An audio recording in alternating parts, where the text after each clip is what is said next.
From the McCormick Gymnasium in Fargo, North Dakota, good evening, everybody. I'm Jed Thomas, alongside of my partner, Cade Busick, as we get set for North Dakota High School girls basketball action as the Shanley Deacons get ready to take on the West Fargo Sheyenne Mustangs. Well, folks, tonight is a heavyweight matchup between two of the top teams, not just in the Eastern Conference, but in the state as a whole. It's a Friday night. It's a pretty full house here in the gym. Cade, I'm excited for this game. I have to imagine you are too.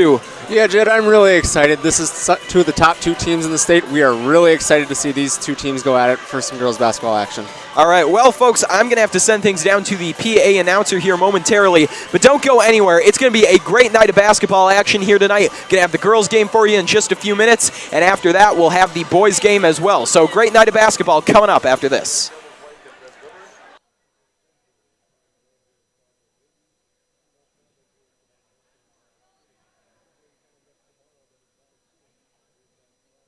Good evening, and welcome to McCormick Gymnasium here on the campus of Shanley High School for tonight's Eastern Dakota Conference girls basketball matchup featuring the visitors on the scoreboard, the West Fargo Sheyenne Mustangs, and your home team, Shanley Deacons. Shanley High School would like to remind all fans who are in a tobacco, drug, and alcohol-free campus, we ask that you refrain from doing these things while on the school grounds. Thank you for your cooperation in these matters. The concession stand and restrooms are located south of the gymnasium in the commons area of the school. At this time, we ask that you please rise, remove all headwear, as Father Charles McCroy will lead us in prayer. In the name of the Father, and of the Son, and of the Holy Spirit, amen. Father, all-powerful and ever-living God, we dwell always and everywhere to give you thanks, and we thank you for gathering us together here tonight for this contest. We ask you to be with us throughout the entire evening, watch over us, bless us and those that are dear to us. Keep the players in good health, allow them to play to the best of their ability, reward them for their efforts, and may they enjoy the contest here tonight. Let everything that we do begin with your inspiration, continue through your grace, and give you great glory. We pray all this in your Son, Jesus, by the power of the Holy Spirit, you are God forever and ever. Amen. In the name of the Father, and of the Son, and of the Holy Spirit. Amen. Please remain standing as we honor America with the playing of our national anthem.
Don't go anywhere, folks. High school basketball action is next after a brief word from our sponsors. This broadcast is presented by American Family Insurance, Ken Craft Agency, Bell Bank, Beyond Boundaries Therapy Services, Butler Machinery, Ed's Marine, the Fargo Jet Center, First International Bank and Trust, Forum Communications, Haley's Hope, Hurley's Religious Goods, Luther Family Buick GMC, Master Construction, Moore Engineering, Network Center, Northern Improvement, Off the Wall Advertising, Robert Gibb and Sons, Sanford, Shields, Taxman, TCI Insurance, and Wolf Steel Construction. Welcome back to North Dakota High School basketball action here on Shanley TV. I'm Jed Thomas, of course, joined by Cade Busick as we're getting set for what should be a fantastic matchup here between the Shanley Deacons and the Sheyenne Mustangs. And Cade, you know, we talked earlier about the team aspect of this game. Two powerhouse teams, two heavy hitters in the East and the state as a whole. But looking at it from an individual perspective as opposed to a team perspective, who do you see standing out on that individual level? You know, tonight, obviously Maggie Manson for Sheyenne. She was All-State last year. She's already committed to UND. She's someone that you obviously have to be watching. Last year, she gave the Deacons a lot of trouble just going on these 3-minute runs where she would score 12 points by herself. The Deacons have to eliminate that. The person whose job that's going to be is going to be Olivia Manuel. She will probably be taking the one-on-one matchup, and if she is successful, the Deacons should do very well tonight if she is able to be successful against Manson. Yeah, I couldn't agree with you more, Cade. And, you know, I think one thing that'll be interesting to watch, you know, Manson obviously going to be tasked with a lot of the scoring for Sheyenne, but it'll be interesting to see Riley Payne, you know, the leading scorer for Shanley, to see if she can keep pace with Manson and try and keep that offense up as well, as obviously Manuel will be battling her defensively. Yeah, I completely agree with you, Jed. The one thing I will say, Shanley seems to be a little bit more balanced offensively, and that is something that's going to be to their credit. If they can shut down Manson, this game, they are obviously going to have a very good chance of winning. But Sheyenne has more weapons that they have to shut down from Shanley's standpoint. Obviously, Hadley Huber along with Riley Payne. Riley Payne. I'm sorry. And then Catherine Busick has had a very good game as well. This Shanley team is probably a little bit deeper, although Sheyenne does have the star. Yeah, no doubt about that, Kate, and I think especially this is a deeper Shanley team this year than we've seen in the last couple years, you know. Shanley's identity the last few years has been behind that one leading scorer. For a long time, it was Sarah Jacobson. You know, last year you could argue it was Sierra Berg. The year before that, it was Emily Dietz. They've often been a team that kind of filters through one girl. This year, obviously, Riley Payne is going to play a very big role like we talked about, but you're right. Huber is going to step up into more of a scoring role. Busick already is shouldering some of that load. You've got several girls, really, who are kind of taking that spot and, you know, making things deeper, like you said. So with that, let's send it down to the floor as we are just seconds away from the opening tip-off. And with that, we are underway as Payne able to get that tip over to Chrisman, but only briefly as DeBrins will scoop it off the floor, but already a whistle and a stoppage in play. And it looks like a backcourt violation by the Mustangs. Jed, you brought up a really good point with the Deacons have always had the one and kind of flow-through girl. The thing that they're kind of missing this year is the one tall girl who can kind of bully the other team around. You look to see if Shanley brings in one of their two taller players, there's in Mo Hakim or Emily Shorma. These two girls are 6'1" and 6'2", and this could be the missing piece that the Shanley Deacons need. Well, and Kate, just as you're talking about that, we see Olivia Manuel there, only 5'6", 5'7", trying to score in the paint and getting stuffed by the 6'2" Olivia Dobrins. And so, yeah, like you said, that's going to be something to watch here. It's certainly an area where Shanley's going to have to step up. Dobrins has the ball now for Sheyenne. She'll cycle it out to Weber out top. Weber going inside now to Heelseth. And now it's Heelseth over to Weber in the corner. Out at the top of the key, cutting inside, looking for two that time. No good from Heelseth, and the ball's out of bounds. What we're seeing right now, Hadley Huber is playing what we call face-up defense. Huber basically does not let Manson. She is not worried about anything else. She will not help. She will not do anything else. Yeah, interestingly enough, Cade, you know, you thought it would be Olivia Manuel guarding Manson. I did as well, but it's Hadley Huber. And now look at this, a basket and a foul that time for Dakota. Dakota is another player to watch here for Sheyenne, another one of their top weapons. You know, I kind of like the matchup with Hadley Huber going on Manson. She's a little bit longer and a little bit taller, which should help her in that matchup. Not to mention very experienced. The junior guard has been on the varsity team since 8th grade, and she's been a starter since 9th grade. So she certainly has had her fair share of superstars across the court. Manuel makes a tough pass over to Busick. Busick looking to cut inside. Instead, she'll give out to Payne. Riley Payne trying to find a little space on the far side. She goes back to Busick. Tight defense being played on Busick, so she goes over to Chrisman. Chrisman into Payne. Spins around looking for two. No, sir. She is blocked inside. Coming right back down the court now It is Dakota for Sheyenne. Dakota finds Huseth. Huseth looking for Dobrins. It goes between her legs. Now back out to Dakota for three, trying to bank it in off the glass. No, it won't go, and Manuel's there to get the board. Manuel over to Busick. Busick back to Huber at the top of the key. Fakes the shot, cuts inside, looking for two. It teeters around but will not fall. Crispin unable to get the rebound. It's Dobrins using that height inside. Coming back down, Dakota able to find Huseth. Back out to Dakota, all the way across to Weber.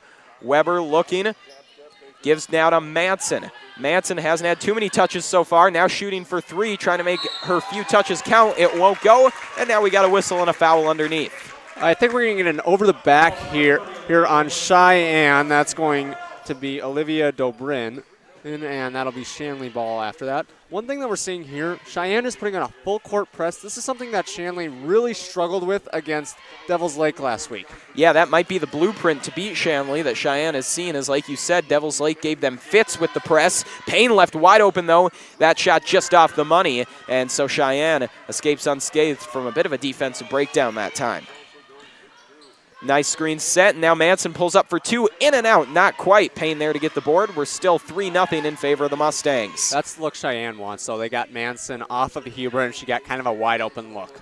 Busick generating some space there, quickly closed though by Dobrins. She'll hand off now to Manuel, wheeling inside, looking for two. She is stuffed, and again Olivia Manuel denied in the paint, and once again that height advantage showing for the Mustangs.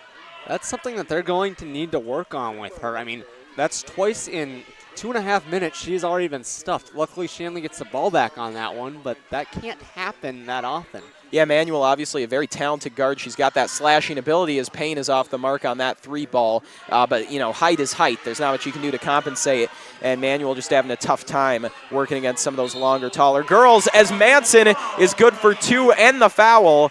And, Cade, you talked about that was kind of the look that they're going to want to give Manson. We've already seen it once before. Here it is again paying off. Yeah, I mean, so far we've seen Huber kind of escort Manson all over the floor when Shanley is on defense.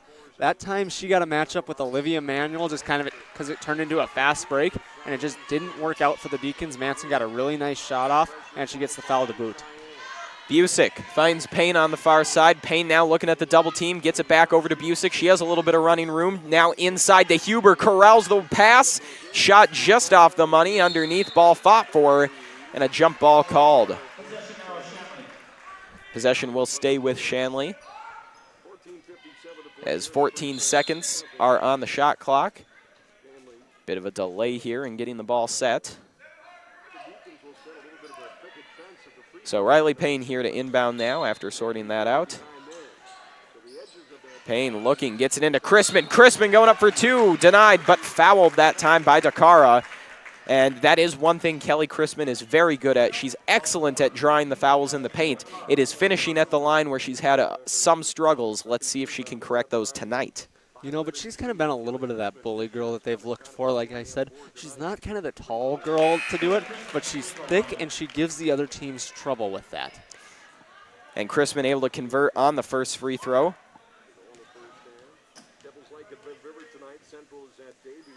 Try number two is good as well. So Crispin, first one to strike for Shanley, effective at the line. The Deacons are now going to go into their own full court press. Yeah, Shanley perhaps trying to answer that tight defense being played by Sheyenne. We saw them do some of this against Devils Lake as well. Devils Lake was able to push that pace all game long.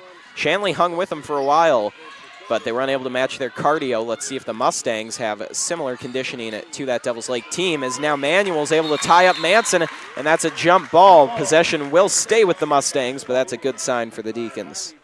Yeah, I mean, they kind of had Manson flustered a little bit. She was trying to run all over with the ball. Ball ends up on the ground, and it works out for Sheyenne because they're going to keep possession. But that was a good defensive possession, or at least half possession for the Deacons. Ball cycled inside to Dobrins, looking for two off the glass, in and out, tipped back and grabbed by Mattern. Mattern lost it for a second. Now the bounce pass over to Payne on the far side, and she's got space. Payne quickly finds herself double teamed, going inside to Huber, off her fingertips and taken away by Manson underneath. Excuse me, that's Huseth rather. Huseth comes away with it, driving down the court. That time she was looking to connect,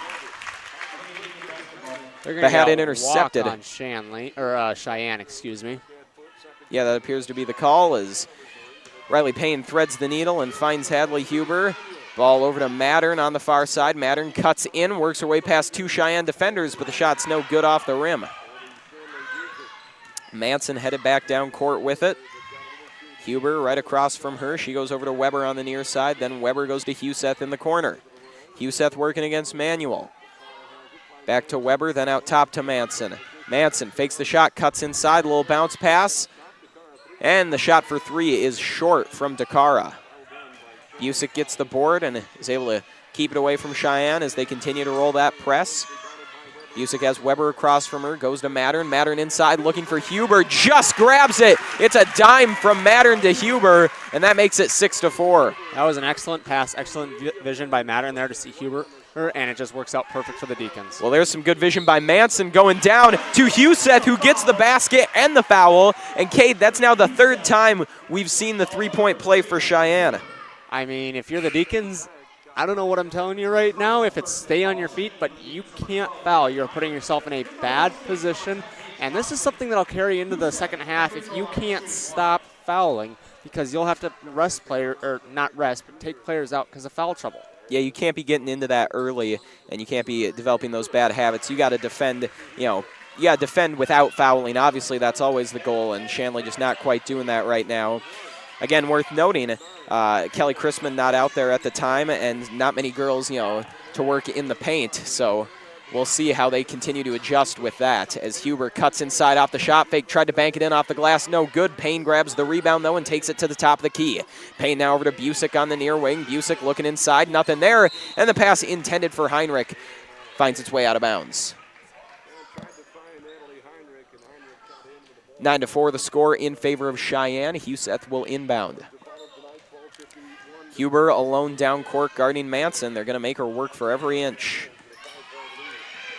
Manson now at the top of the key. Lost control there for a second. Now she's stuck in the double team, and Huber catches her sleeping there and pokes it out of bounds. Good defense. Looks like we're going to have another stoppage here. I'm not sure if the shot clock reset or what happened. I think it's the shot clock, but I'm not quite sure. Yeah, it's reading 27, which seems a little off where it should be. We'll see if they make a correction here, though. Saw the double team there trying to trap Manson along the out-of-bounds line. We haven't seen it too often, but I think Shanley is going to try and do that as much as possible. That's kind of what Cheyenne's doing to Riley Payne. You have to imagine Shanley's going to be trying to work that same strategy. Shot clock is corrected now. They'll take 5 seconds off it down to 22. That's kind of what we were expecting there. Is now Huseth going to cut inside. She was trying to go bounce pass over to Dobrins. Instead, she's caught traveling. I mean, Cheyenne's kind of starting to have a problem with that themselves. I think that's their 2nd or 3rd travel already. And they've kind of got to correct that if they don't want to keep giving the ball up. Yeah, the offense has had its kinks, but that defense continues to look very nice as Mattern in the corner now will go over to Huber. Huber at the wing, back to Mattern in the corner. Mattern fakes inside, lost possession for a second, now gets it over to Payne. Payne for 3, high arcing shot, no good off the rim. Loose along the baseline, Mattern flips it out to Heinrich, who lets it go over to Huber. Huber along the near wing. Has Mattern moving in. Elects to take it herself. Now lofting one up for Payne. Just grabs it, steps back, lets one go, and gets it, plus the foul. I don't know how that went in, Jed. That just kind of seemed to hang in the air and went in. I mean, a really nice play by Payne. I don't know how she made that shot, though. Yeah, Cade, it started with the pass. She grabbed a very difficult pass right underneath the hoop, and then she basically had to launch it just directly, vertically in the air. She didn't really have any space, so she just kind of had to flip it up there, and it worked out. Also converts on the free throw, so it's 9-7 now as Cheyenne's trying to catch Shanley on the rush. Here's Weber handing it off to Manson. Manson gets some space, launches the 3, no good, just short off the rim. Manson not quite finding her touch early on. Busick now over to Mattern. Mattern going to take it in herself. Into the corner to Heinrich for 3. No good off the rim. And the rebound's grabbed by Weber. So both teams trade misses on the 3-point balls. Heinrich tips the pass, but it's still grabbed by Cheyenne. Now going all the way across, it's Huseth. Huseth for 3 or the long 2, I couldn't tell. They're going to give him 2. Yeah, they'll that. go 2 on that ball. 11-7 now the score as Busick's looking at a double team. The pass was tipped, but it still found its way to Payne. Excellent passing to Heinrich underneath for the easy basket. The ball moves faster in the air than it does on the dribble. They were able to beat the trappers coming in by just passing the ball around and got the easy bucket off of that. Weber looking to inbound, and Cheyenne forced to take a timeout as Shanley was rolling there, getting some momentum finally. And Kate, how about those last few minutes for the Deacons? It started with the kind of miracle shot there by Payne underneath the basket, and they've just kept that up all throughout. Well, they've gone on a quick 5-0 run, but the one thing Manson hasn't been able to do much in this last little run for starters. Huber's done a really good job on her. That's helped them a lot, but along with that, they've just passed really well, and they've handled the zone well, which was something we weren't really sure how that was going to go if and when it happened. Absolutely, Cade. And so now it's going to be interesting to see how Cheyenne responds here. They were, having their way early on, established a pretty good lead. The one thing they haven't done, though, is offensively, like we've talked about. They haven't quite found their footing there. Manson's a little bit off to start, and I'll be interested to see if they can find their groove coming out of this timeout, because we know they're capable of a lot more smooth-flowing offense than we've seen. And worth noting, Busick is on Manson right now. Yeah, switching up the guarding on her. Probably just trying to keep girls fresh. You can't leave one girl on her the whole game. Trying to keep them fresh, but also try and give Manson a little bit different look. For sure. Manson going to cut inside, then goes back out, able to find Dakota. Dakota along the baseline. Payne got her hands up there to knock it away. Mattern was hounding her from behind, and then Payne got up there to reject that pass. That'll leave 13 seconds on the shot clock. As now inbounding is Blasek. Blasek gets that one in just barely to Johnson. Down the corner, it's Dakota for 3. Off the rim, it won't go. Payne collects it on the ground. Looks like someone stepped out, though, and they'll say it was Cheyenne. Yeah, so Shanley's going to get the ball. It looks like Cheyenne... no, it looks like they are going to press, actually. And we're going to have a substitution here. Yeah, Chrisman coming back out. Hasn't logged a ton of minutes so far, but very effective in the ones she did play. In this press, Shanley seems to want to get the ball to Huber, who spends a lot of time on that center circle. Huber, quick pass inside to Heinrich, and it goes. Excellent passing by the Deacons, now able to tie it up 11-11. Yeah, I mean, Huber just kind of sits in the middle of the 4 girls and lets them collapse, and Natalie Heinrich has done a really good job cutting off of them. Manson, spin move, shot too strong, though, still having trouble finding her stroke. Natalie Heinrich collects the rebound. Payne going to go over to Huber now. Huber with some pressure on her. Excellent job generating space, cutting through the defense, up for 2. She gets it. How about that one from Hadley Huber? I mean, I don't know if they were just so worried about the passes she'd been making that they didn't want to close in on her, but that was just an excellent move by Huber to get the bucket. And I believe that's now a 7-0 run for Shanley. I believe you're right, Kate, and that's the threat she has as a playmaker, like you said, forces teams to think about the pass so she can slice in there and score. So Huber coming back down with it as Shanley now is leading 13-11, a position they have not found themselves in here tonight. Huber looks inside, nothing there, going across over to Payne. Payne with Dakota right on her, will take her time. Circling around, goes to Heinrich. Heinrich then to Huber in the corner. She's going to put up the contested 3 off the rim, no good, and the rebound's grabbed by Dakota.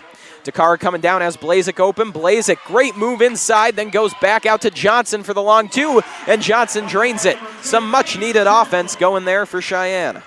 Throw long ahead to Riley. Riley Payne's going to take the shot. Going to be no good. They're going to get her for an over the back. I believe that's her second, and that's going to be the Deacons' 4th personal. Olivia Manuel will also be checking in right now for Payne. Excuse me, that was Payne's 1st personal. Yep, and that'll be 4 team fouls on Shanley, like you said, compared to 3 for Cheyenne. Neither team has had too much trouble early on, although Shanley has had those issues in the paint, like we've talked about. Manson is out right now, worth noting. Shanley is currently in a zone right now.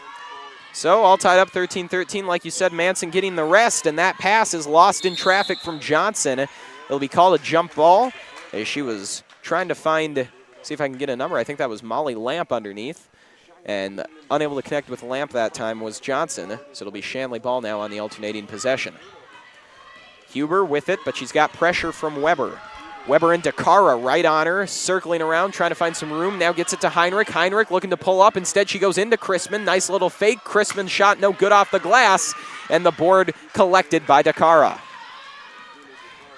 Dakota moving down with it. Gets past Manuel. Ball intended for Johnson, was a little bit behind her, and Johnson could not corral it. 8:32 now left to go here in the first half as Heinrich will now inbound to Busick. Cheyenne's back in this zone. Manuel, you kind of see, was the middle of this one, and Huber's going to get the ball and try and make the cut in. So Huber on the far side, spins around, looking inside, connects with Manuel. Manuel shot no good. She had some space there, but it just bounced out. And now, excellent work by the Deacons to get that ball back. Heinrich with some hounding defense on Blasek forced the turnover. Payne back in for Shanley, and Dobrins and Huseth will come in for Sheyenne. Payne now inbounds to Huber, as Hadley Huber will now set up and direct traffic. Huber still giving directions out there. Now she'll take it in herself, stops just short of the three-point line and spins around. Huber pivoting around out there, gets it inside to Chrisman. Chrisman in trouble. 3 girls right around her. Still gets the shot up, but it doesn't fall. Huseth now gets the rebound and comes across half court. She'll flip that one back over to Weber with Manuel right across from her. Weber to Dakota. Dakota across to Huseth. Huseth then inside to Dobrins and back outside to Weber. Nice passing here from the Mustangs as now Dakota fakes, cuts inside, finds a seam. No good off the rim. Rebound put back from Johnson won't go, but she's fouled and she'll head to the line. Chrisman, I think that's her second or third personal already. I mean, like we've said, foul trouble for these Deacons. This is going to be their 5th. Wow, okay, I'm sorry. That was only her first. But the Deacons are really kind of spreading around the fouls now. And this is going to be trouble for them if they can't kind of stop it. But also, you're giving Sheyenne points from the charity stripe. Always a bad idea. Yeah, well, the good news, Cade, there, like you said, is that they are spreading them around. So, you know, it really hasn't been one girl in particular who's accumulating them. But there is no doubt about it. You don't want to be getting in the bonus too early here, or putting Sheyenne in the bonus, rather, as that's not going to be good. You don't want them headed to the line. They're an excellent free throw shooting team, although that one does not connect. Payne in trouble, and Cheyenne's able to force the turnover. Weber off her knees gets the pass over to Johnson. Excellent display there by Sheyenne as they now lead 14-13. Dokara over to Weber on the near wing. Weber across to Huseth, fakes to the corner, then back out top to Dakara, over to Weber, inside Johnson, back to Dakara, long 2. No good off the front of the rim. Johnson batting for it, but Chrisman comes away with it. Chrisman in trouble, able to find Manuel with some space, and now Manuel up to Busick, who takes a step back, lets the girls go by, goes over to Payne. Payne for 2, no good off the rim, and both teams trading some offensive miscues now. One thing about the Sheyenne Mustangs going to the charity stripe, the thing that it really lets them do, Manson doesn't have to rest as long because that's just free time for them as she's getting ready to check back in. Yeah, and I'm a little surprised she didn't come back in sooner, although they have been doing fine in her absence, as now Dakara works along the baseline. Very tough double team, somehow able to get out of it, though, and get it to Weber. And then that pass is blocked. Huseth trying to connect in the corner with Dakara as this shot's up just as the shot clock expires, gets off, and Dakara puts it back. That's just a mentally draining possession for the Deacons, as now they make a mental error with this bad pass here. That's a tough possession. As the shot clock went off, they get the offensive board, and then they're able to get the bucket. So Weber now on the near wing over to Huseth and then across to Dakara, going all the way back to Weber. Weber looks inside, no one home, back out top of the key, and then that pass is deflected out of bounds by Payne, as 12 seconds will remain on the shot clock. 5:58 left in the first half.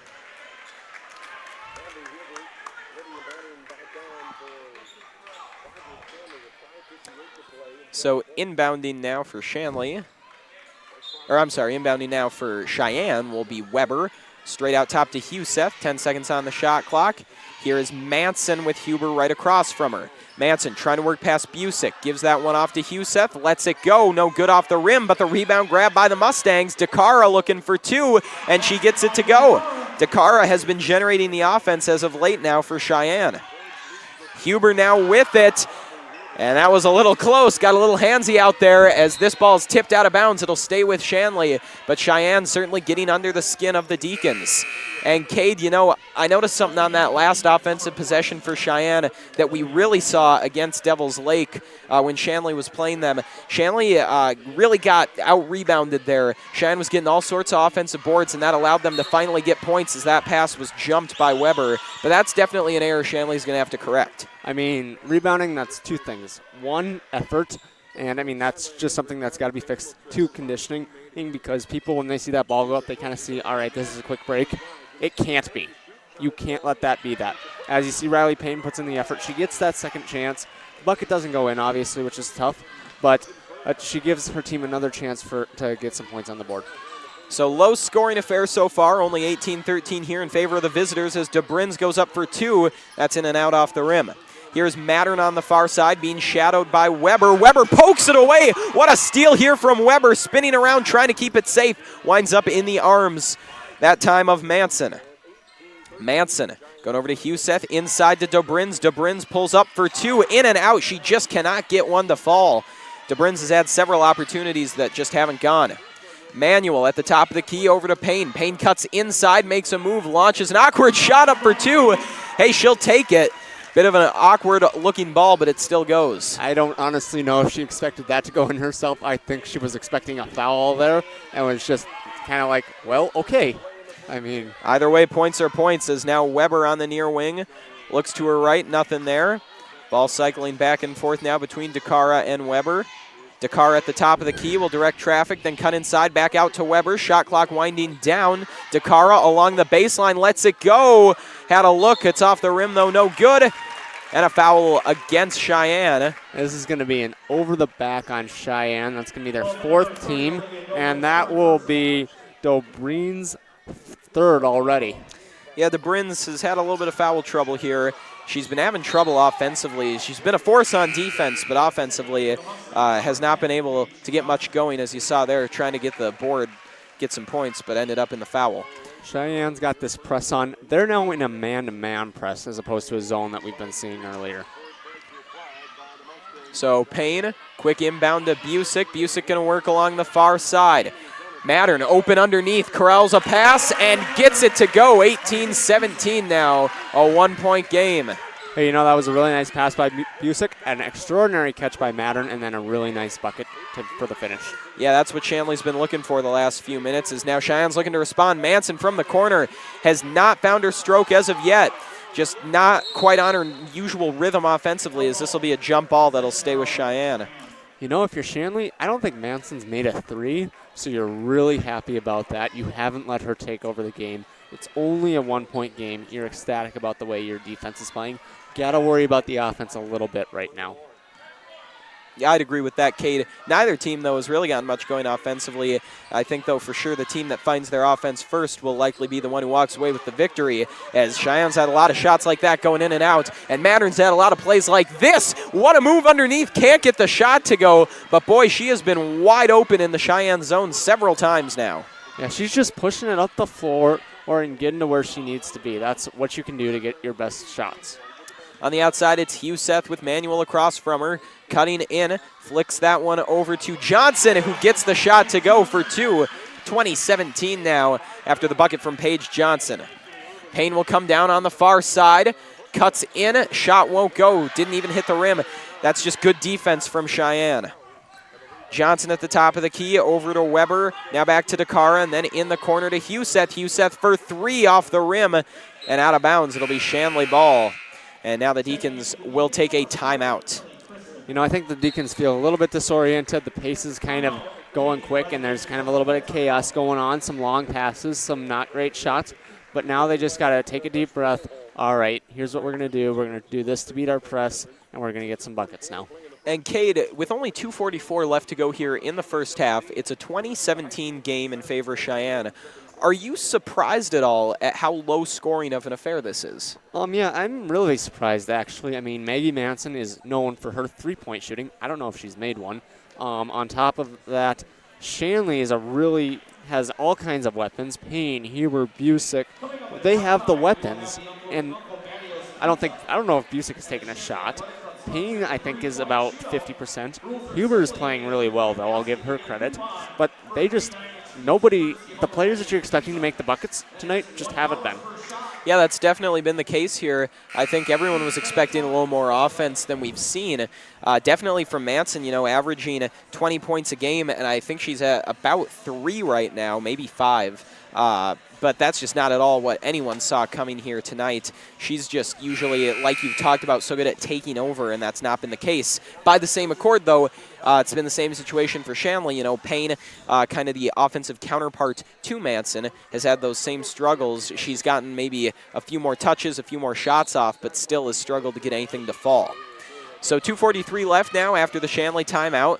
Busick stops short of the half-court line. She'll get it to Chrisman, but it's picked off by Johnson, and Johnson can't capitalize. It was a mental lapse there by Shanley that led to the turnover, but then Johnson ended up so wide open, she had a lapse of her own and just kind of forgot to dribble there, and that's kind of been the story of the half, that little series of events. Yeah, I mean, neither team has played perfect this half, and I mean, that just summarizes it perfectly. I mean, so Busick with the bullet pass over to Mattern on the near wing. She hands off to Chrisman, who will look inside. Nothing there, going back over to Mattern. Mattern fakes, then goes to Busick on the far side. Lofts one up for Payne. Nice ball to Payne, but no room for her to go. Now Busick pulls up from very deep, and it's short. Payne able to get it now off over to Mattern, looking for two. Doesn't get it, but she does get the foul. You know, if you're Shanley, that's all you can ask for. Get to the stripe. You got to make these now. If you're Shanley, you need these points. And, Kate, how about the emergence of Lydia Mattern so far tonight? She's been one of, if not Shanley's best weapon on offense. You know, she's playing really well. She's getting up the floor, and she's making her shots when Shanley needs it. That's the most important part, and that's the most important thing you can do right now.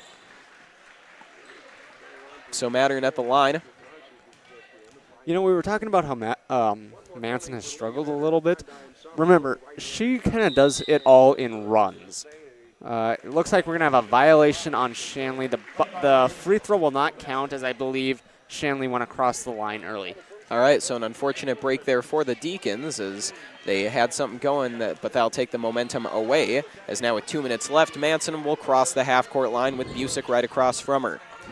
Here's Manson on the far side, trying to find someone in the corner. She's able to connect that time with Blasik. Blasik back to Manson. Manson weaves in, then back out at the top of the key, looking at a double team. Goes over to Weber. Quick pass inside to Dakota, and Dakota gets the basket to go. That's 22-18 now in favor of Sheyenne.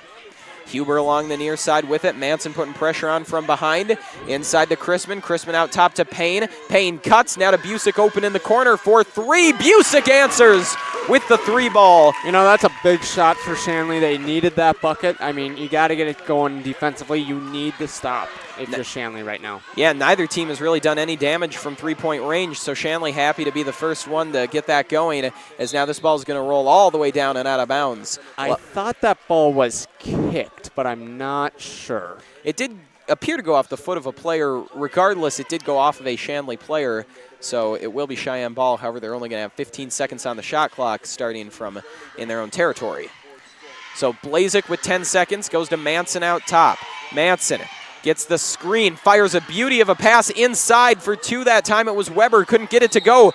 Tenacity fighting for the rebound that time from Dakota, but just not quite enough as the ball went out of bounds. You know, Shanley kind of got bailed out there. Everybody was up, jumping a screen for Manson, and there was about three players with only one Shanley player guarding them. So here's Busick coming down court, goes behind the back to get a little space. 50 seconds left. Looking to take the lead before the end of the half.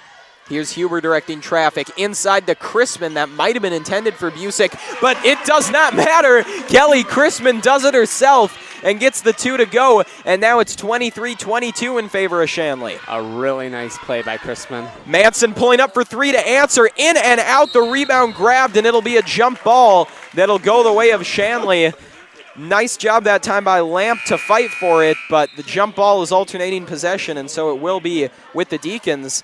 And a bit of a turn of events here is now they've got a chance to go up by a couple scores as they lead 23-22 right now. If you're Shanley, you just breathed a deep sigh of relief after that one. That looked good, and she was open. Here's Payne driving down the far side. Stops now as the double team finds her, going back out top to Busick. The shot clock is off. I'd imagine the Deacons would really like the last shot here to try and hold on to this lead. Busick driving in, looking for two. Off the glass, no good off the rim. Nice rebound pulled down by Huseth. Coming down court, Manson launching one at the buzzer. It's short. The horn sounds, and at the end of one, Shanley able to pull out to a 23-22 lead. Cade, how about that? You know, that's really impressive. It's been a really good game so far. Both teams are evenly matched. To an extent, you kind of get this feeling that both have a little bit of a sleeping giant left, with Manson not coming out as strong as we'd have expected, and Payne maybe not playing amazing, although she has had a couple of amazing shots go in too. Yeah, certainly, Cade. You know, they've both done a few things right. You know, they both had their moments. They just haven't played at that level that we've been expecting. I think everyone would agree with that. Overall, the offense for both teams just hasn't been there yet. And you know, there's a few things that factor into that. There's nerves. It's still early in the season. The other part of it, though, is we're looking at two very good defensive teams. Mm-hmm. Yeah, I think there's that. And like you said with the nerves, I mean, for Shanley, this is a big game because Sheyenne ended their hopes of a state championship by knocking them out of the EDC tournament last year. Certainly, Cade, you know, you've got that element, too. It's definitely personal for a lot of these girls out there. So with all that said, it's only a 1-point game at halftime. We still have a whole half of basketball to play. So, folks, don't go anywhere. More great high school basketball action coming up in just a few minutes.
Good evening, folks, and welcome back to North Dakota High School girls basketball action here on Shanley TV.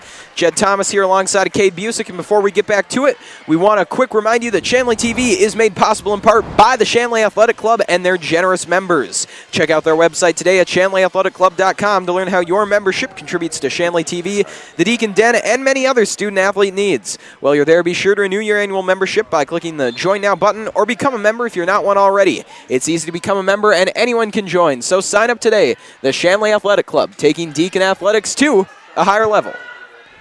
And so we are back to the action here, although it might not show it on screen. Nonetheless, it is Sheyenne ball in the Shanley zone to start off the half, down one. And here we are back live now as that shot is up and in off the glass.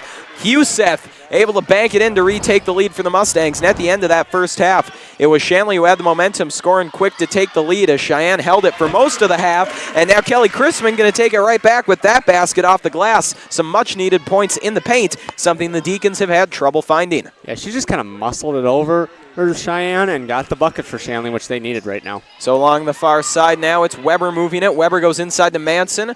She was maybe caught a little off guard there, able to corral it though. The deep three is no good off the rim. Her shooting woes continue. Payne now coming down the near side. Excellent job slicing through, up off the glass and in. Make that 27-24 for the Deacons. Their biggest lead so far, I don't think it's been bigger than 3, maybe 4, but that's about it. Huseth going to go into Dobrins. Dobrins has it ripped away by Chrisman. I think they'll get her for a... No, they're going to call a jump ball there for the Deacons, so it'll be Deacon basketball. I was with you. I was thinking they were going to call a foul, but a good break for the Deacons. Yeah, I mean, you could see it either way, but yeah, so Shanley going to get the jump ball here, and now it's Huber with it. A great defensive play that made that time by Kelly Chrisman, and Shanley with an opportunity to expand upon their lead. So here's Chrisman looking inside. She goes across to Huber. Huber into Manuel. Manuel off the glass, trying to continue that trend. That's how Shanley scored all their points here in the second half, although that time it's no good. Dakota going across, intended for Weber. Payne did a nice job getting a hand on it, though, and breaking it up. That was a really nice play. I mean, just read that perfectly and lets everybody reset. So now it's Weber inbounding the Manson. Manson with Manuel across from her.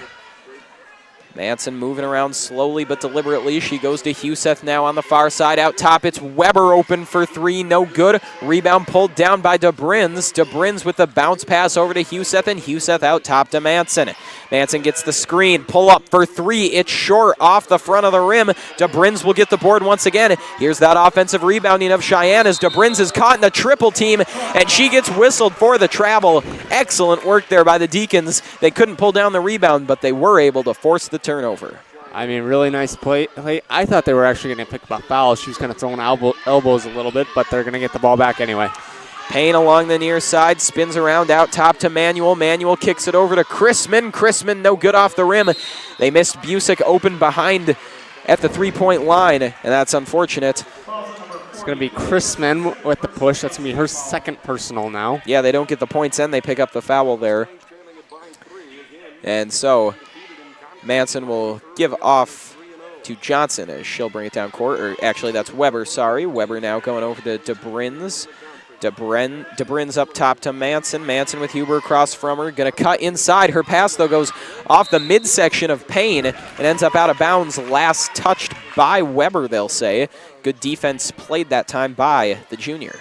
Really nice job by Shanley. They're going to get the ball back, and they seem to be frustrating Manson a little bit right now. For sure, that's been the trend of the game as Busick pulls up, turns around, looking inside, nothing there, continues to pivot, and now goes to Manuel. Manuel across to Payne in the corner. Payne inside for 2 off the glass, in and out, rebound pulled down by Dakota. Dakota with the press on her. It's Payne sticking with her. Dakota able to find some space. Now she shoots one over to Huseth. Huseth has it blocked. Riley Payne got over there to make another big play on defense as Huber floats one over to Manuel, but it's knocked out of bounds by Dobrins, who continues to use all 6'2" of her frame. I mean, that's the one thing this Shanley team is missing, that really tall girl who can just kind of be the force inside. Here is Chrisman back to Payne in the corner. Payne goes inside, pulls up for 2. That shot's off the money. Huber gets the rebound. Now out to Manuel. Manuel across to Payne. Payne pulling up for a deep 3, and she sinks it.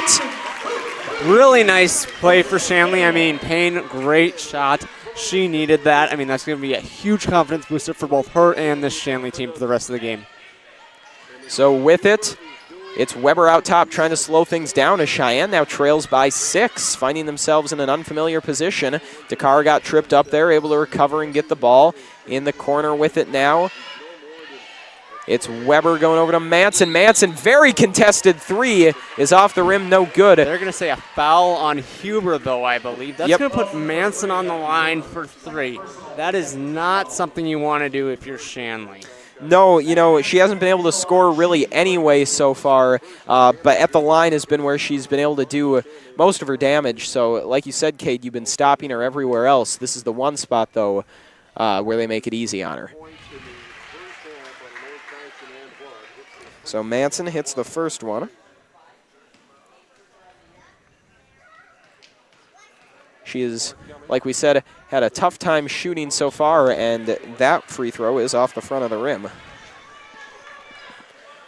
So going to try to go 2 for 3 on this trip.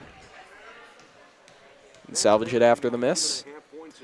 And the third attempt is good. So Manson, not a night that's lived up to her standards, but still finding a way to make an impact. Busick makes a nice move to get past Manson and Weber. Now she's caught up, able to get it to Manuel, though. Manuel at the top of the key has that pass deflected. Busick got to it, but then Weber got there. However, they'll say Weber stepped out of bounds. That one was close. Cheyenne's not going to like that. I don't know if that was the right call. Bad angle from here, but a big break for Shanley. Yeah, lucky that Cheyenne was caught out of bounds there. Yeah, like you said, tough to tell from here, but it looked pretty close. Busick now along the near side goes to Chrisman in the corner. Chrisman all the way across to Payne, able to settle it down. Payne pulling up at the free throw line, off the glass and in. And now Riley Payne has started to find her touch. Go ahead, Cade. She's got the last 5 for Shanley now. She's getting on a little bit of a roll. That's what you want if you're the Deacons. For sure. Dakota going to pull up and try to answer, and that's a good work there by Dakota. That's kind of been her dependable shot. She's been able to do that when Cheyenne's been in trouble. She likes to pull up for 2 from that mid to short range area. Huber at the top of the key. Tight defense being played by Dakota. Able to work it inside to Chrisman, though. Chrisman off the glass. The shot doesn't go, but she is fouled. And again, really able to do damage that way. You know, for her at the charity stripe, that's a place that you gotta love to be. You don't have to try and throw elbows or anything. You get it's just you in your backyard shooting hoops. So Chrisman at the line now. It's a 4-point lead for the Deacons, in and out. So it's no good on the first attempt.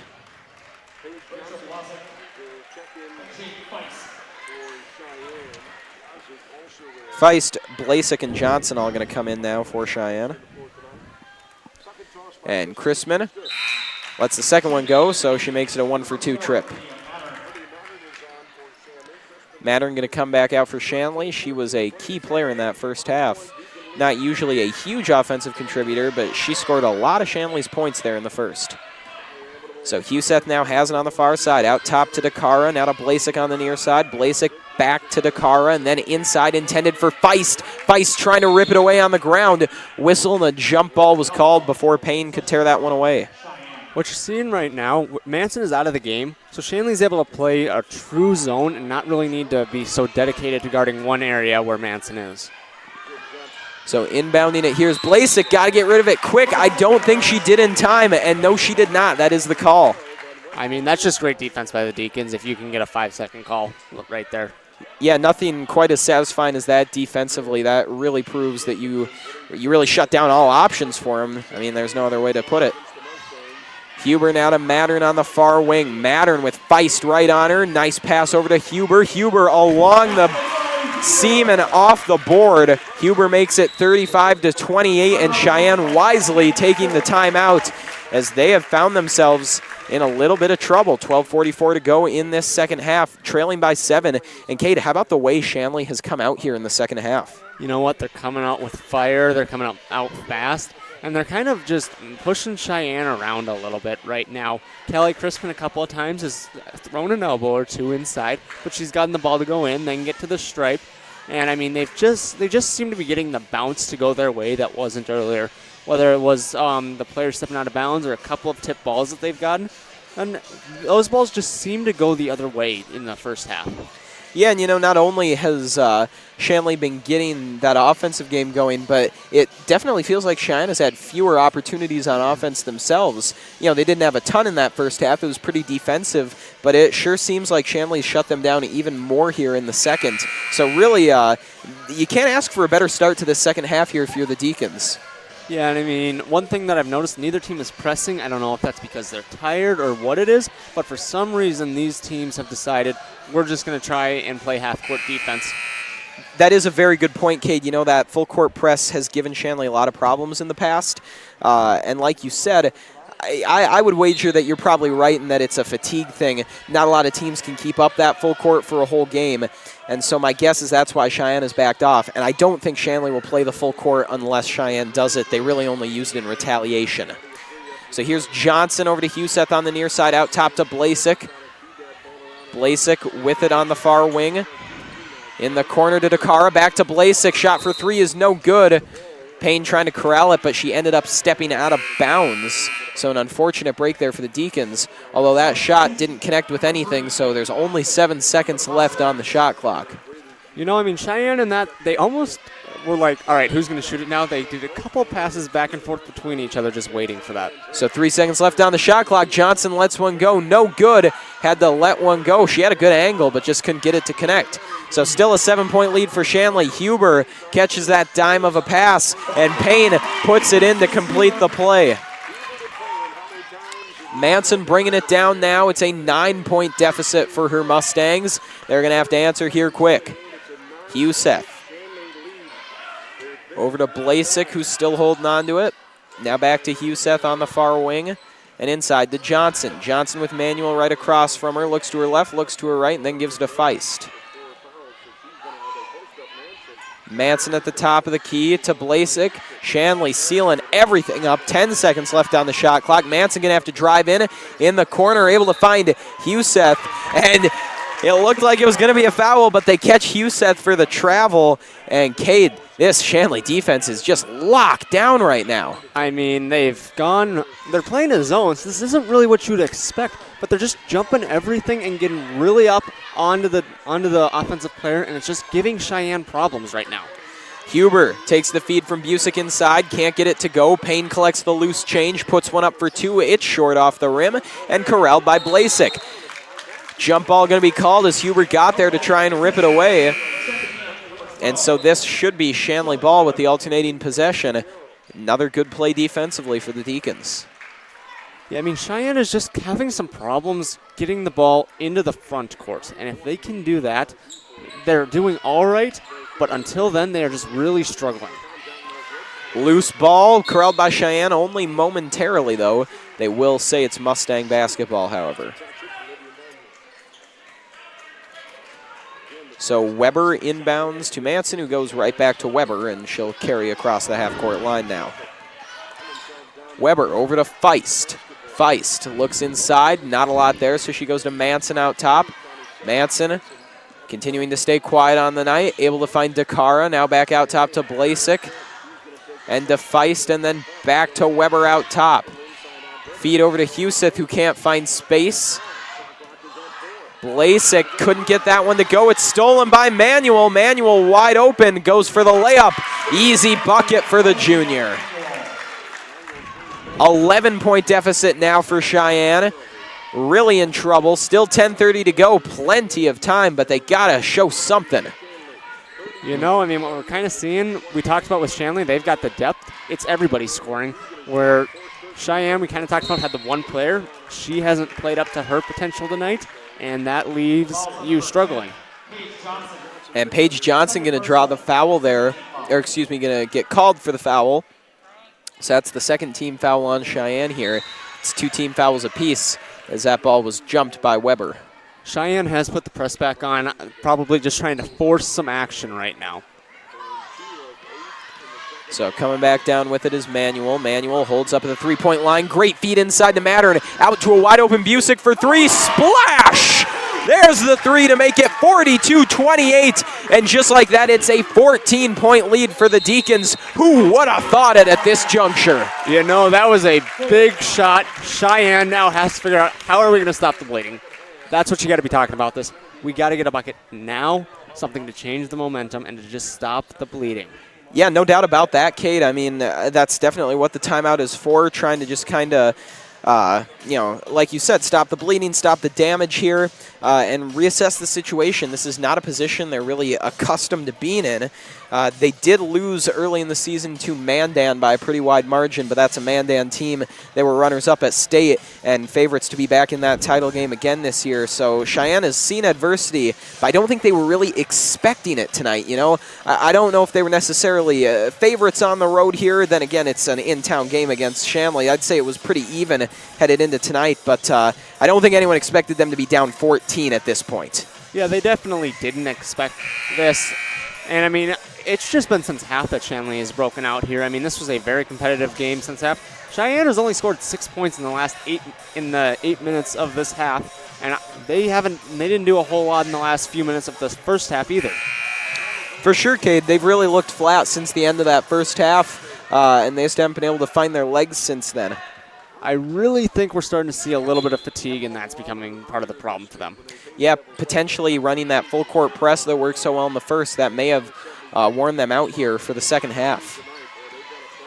Weber looks inside, kicks it out now, and then gets it right back in the far corner. Dakota inside the Feist. Feist for two, no good off the rim. Manson fighting for the rebound, couldn't get it. Now it's a 3-on-1 for Shanley. Payne over to Mattern for two. Yes, sir! Mattern gets it to go in off the glass. So Cheyenne coming back fast now. A little bit of desperation in their game, not necessarily a bad thing, but you still got to play smart. Johnson with Huber across from her. Backs off after trying to cut in. Now finds Weber on the far side. Weber into Feist. Now to Johnson, pulling up for the mid-range two. That one's no good. Loose on the ground. Busick got it, trying to get it over to Payne. She's able to corral it along the far sideline. Huber down court to Manuel. Now to Mattern on the far side. Mattern with the fake, in for two. Oh, almost. Good. Almost got the and one. Still, though, she'll go to the line to shoot two. And Mattern really showing off some moves here inside, Cade. It has been really impressive from her tonight. I wasn't expecting this. She's played very well tonight. Just played with a lot of confidence. You know, only a sophomore, has not played very much varsity at all in her career, but she looks like a seasoned veteran out there with some of the moves she's making as she hits that free throw. Mm-hmm. Yep. One thing I'm starting to notice in this game, Manson just looks gassed. And if you watch her on the offensive end, the amount of effort she's trying to put in to get open is really taking a lot out of her. Certainly something to watch, as Mattern's second attempt is off the back of the rim. No good. So 45-28 our score. Manson has it on the near side. Busick right across from her. Gets the screen, goes with the bounce pass over to Dakota. Dakota looking inside, finds some separation up for two. It's just short. We've seen a lot of that from Cheyenne. They've shorted a lot of these balls, as that one was partially blocked, but it's still in the hands of the Deacons. Huber to Manuel in the corner. Manuel cuts inside, pass broken up momentarily, but found by Busick. Busick along the near side, trying to get it to Manuel. Manuel going to let it go as it was tipped, and it rolls out of bounds off of Cheyenne. 15 seconds left on the shot clock. Heinrich back in for Shanley, as Busick will inbound. Busick looking, not a lot of options, gets it to Huber, as Huber gets a little space from Huseth. Try to go around to the left, nothing there. Tries back on the right side, finding a seam. Huber cutting inside, she goes down hard. One referee signaled for a charge, another signaled for a foul. They're going to have a meeting to try and figure this out. This will be an interesting call. But the referee on the baseline signaled a charge, and the one on the outside, far sideline from us, signaled a foul. My initial instinct was charge. I got to tell you, though, Cade, it looked very close. I wouldn't really be upset either way. It appears it's gonna be Shanley's ball after that. Okay. So they don't go with the charge, and again, I'm really fine with that. They had a better angle down there than we did. It looked very close. Mm-hmm. Watch Shanley trying to get the ball out to Riley on the corner. Yeah, they'll try the catch and shoot here off the inbound, or they'll try to go directly to Hadley Huber. That one doesn't fall, but it was the right idea. Going back down the other way, it's Sheyenne with numbers. They need to score here. It's been way too long. Huseth for two. No, off the rim. Loose rebound, and it is picked up by Weber rather. But Weber travels and turns it over, and it has been a long time since Sheyenne scored. I mean, Sheyenne just needs a bucket, and they need to stop the bleeding now. Yeah, I mean, anything really. Free throw, a three-pointer, it doesn't matter as this one goes out of bounds. You know, they're still playing decent defense. Shanley's only at 45 points here with 8 to go in the second. The problem is they've had no offense to go alongside of that. I mean, they've had 6 points in 10 minutes. That doesn't cut it. Absolutely. Busick with tight D-beam played by Weber, gets space. Now goes to Chrisman out top. Chrisman driving inside, kicks it out to Heinrich. Heinrich able to settle it down, then goes to Huber. Huber gets separation momentarily, now goes back to Heinrich, faking inside, now finds Payne. Shot clock winding down, and Payne is fouled and headed to the line. I mean, that's huge for the Deacons because the shot clock was going out. They weren't going to get another shot off, and now they get bailed out, and they're going to the charity stripe. Yeah, that's just good decision making. When the shot clock's winding down like that, not a lot of options. Just try and get it inside. Worst case scenario, you just try and draw the foul even if the shot's not there, and that's what they were able to do. So 46-28. The score is Payne makes her second attempt. And she gets that one to go. So 47-28 the score. As Huseth goes across to Weber. Weber with the bounce pass, able to find Dakota. Dakota flips it up. Loose ball. Physical underneath, and Heinrich rips it away. Payne's got it with pressure on her. Again, escapes up the side. And now here goes Payne for two. Going off the glass and in. 49-28. Riley Payne continues a strong second half here. I mean, she's kind of broken out of that slump that we had talked about between her and Manson. The three ball from Weber didn't go. Great rebounding by Feist. However, it's blocked from behind by Hadley Huber. A good recovery by the junior.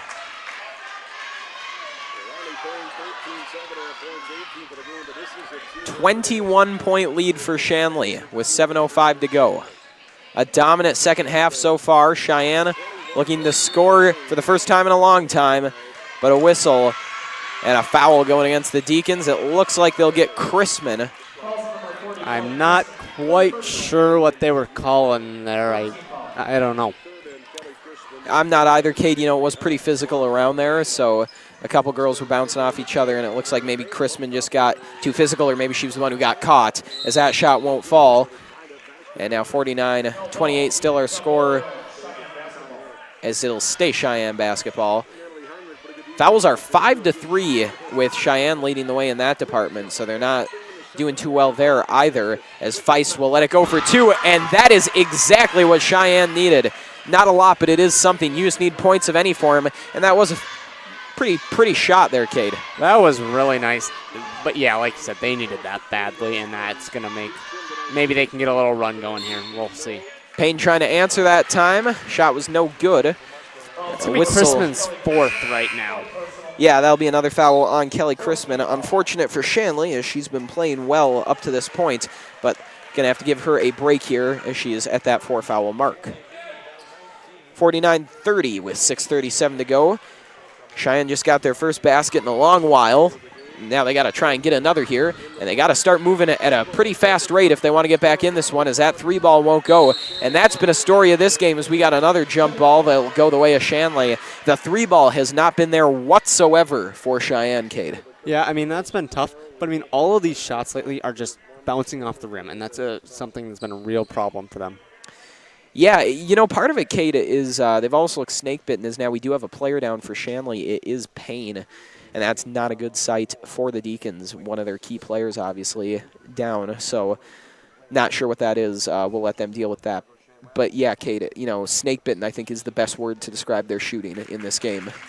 I mean, they've had good shots just fall off the rim. And they've had multiple in the same possession. And, I mean, yeah, snake-bitten. I mean, what else can you do? Yeah, there aren't many ways to describe it when that happens. You're just kind of... it's just not your night in that regard. But the thing is, a good team, and we know Cheyenne's a good team, they can usually find a way to overcome that. Even when the shooting's not going for you, you can compensate inside. That just hasn't been there for them tonight. And it's a combination of things. It feels like an off night for them, but it also feels like a very good night for the Deacons. They've played good basketball, especially in the second half. And so far, they've just been the better team. That's the way it's gone.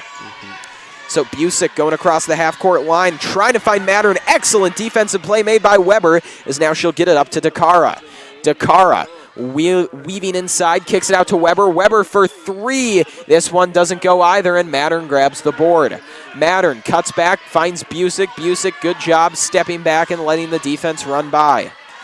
Busick now with a lot of space in front of her. She tries to go inside, finds Mattern. Mattern having that ball poked at, trying to get rid of it. It goes off the back of Huseth, who then scoops it up off the floor.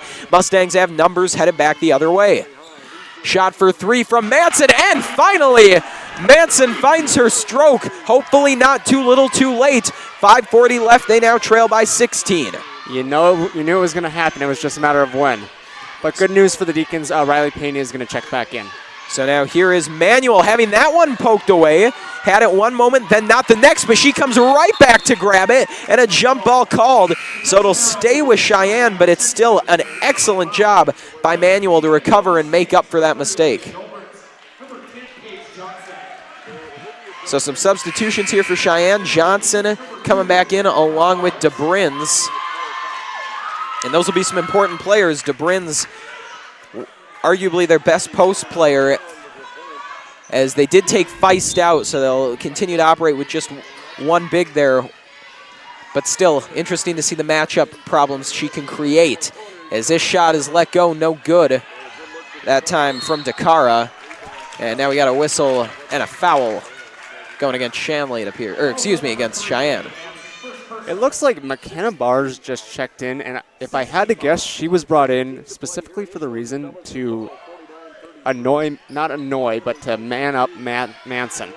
That would not be surprising, Cade. She has shown the ability to be a lockdown defender at times, as Payne is going to drive in. Bounce pass over to Mattern. It was a beautiful read, but a better block. Mattern, though, with a nice recovery, got back to it. Shot called off, though, and a foul called underneath, it appears, before the shot. That'll put Mattern to the line for the bonus now.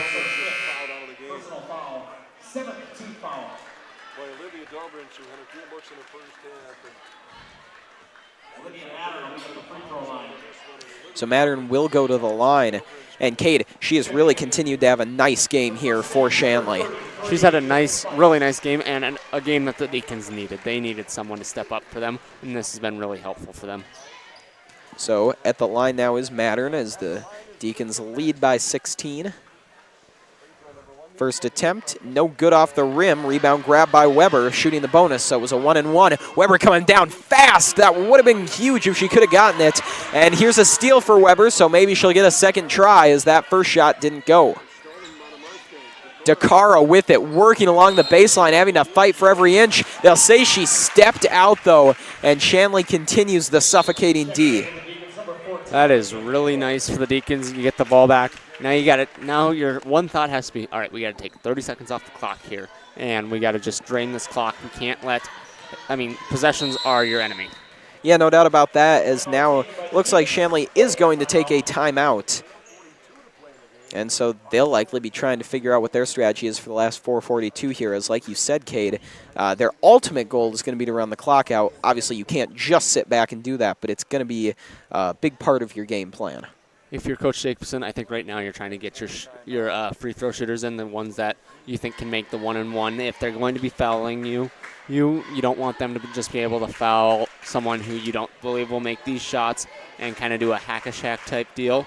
Well, but you need to do things to get points on the board or be taking time off the clock. Preferably both. Absolutely, Cade. That's well said. And like you said, they are going to look to put the right personnel in there, as you are going to have those situations where you're being deliberately fouled. In a situation where you're up by 16 with only 4:42 left, those fouls are going to start coming sooner rather than later.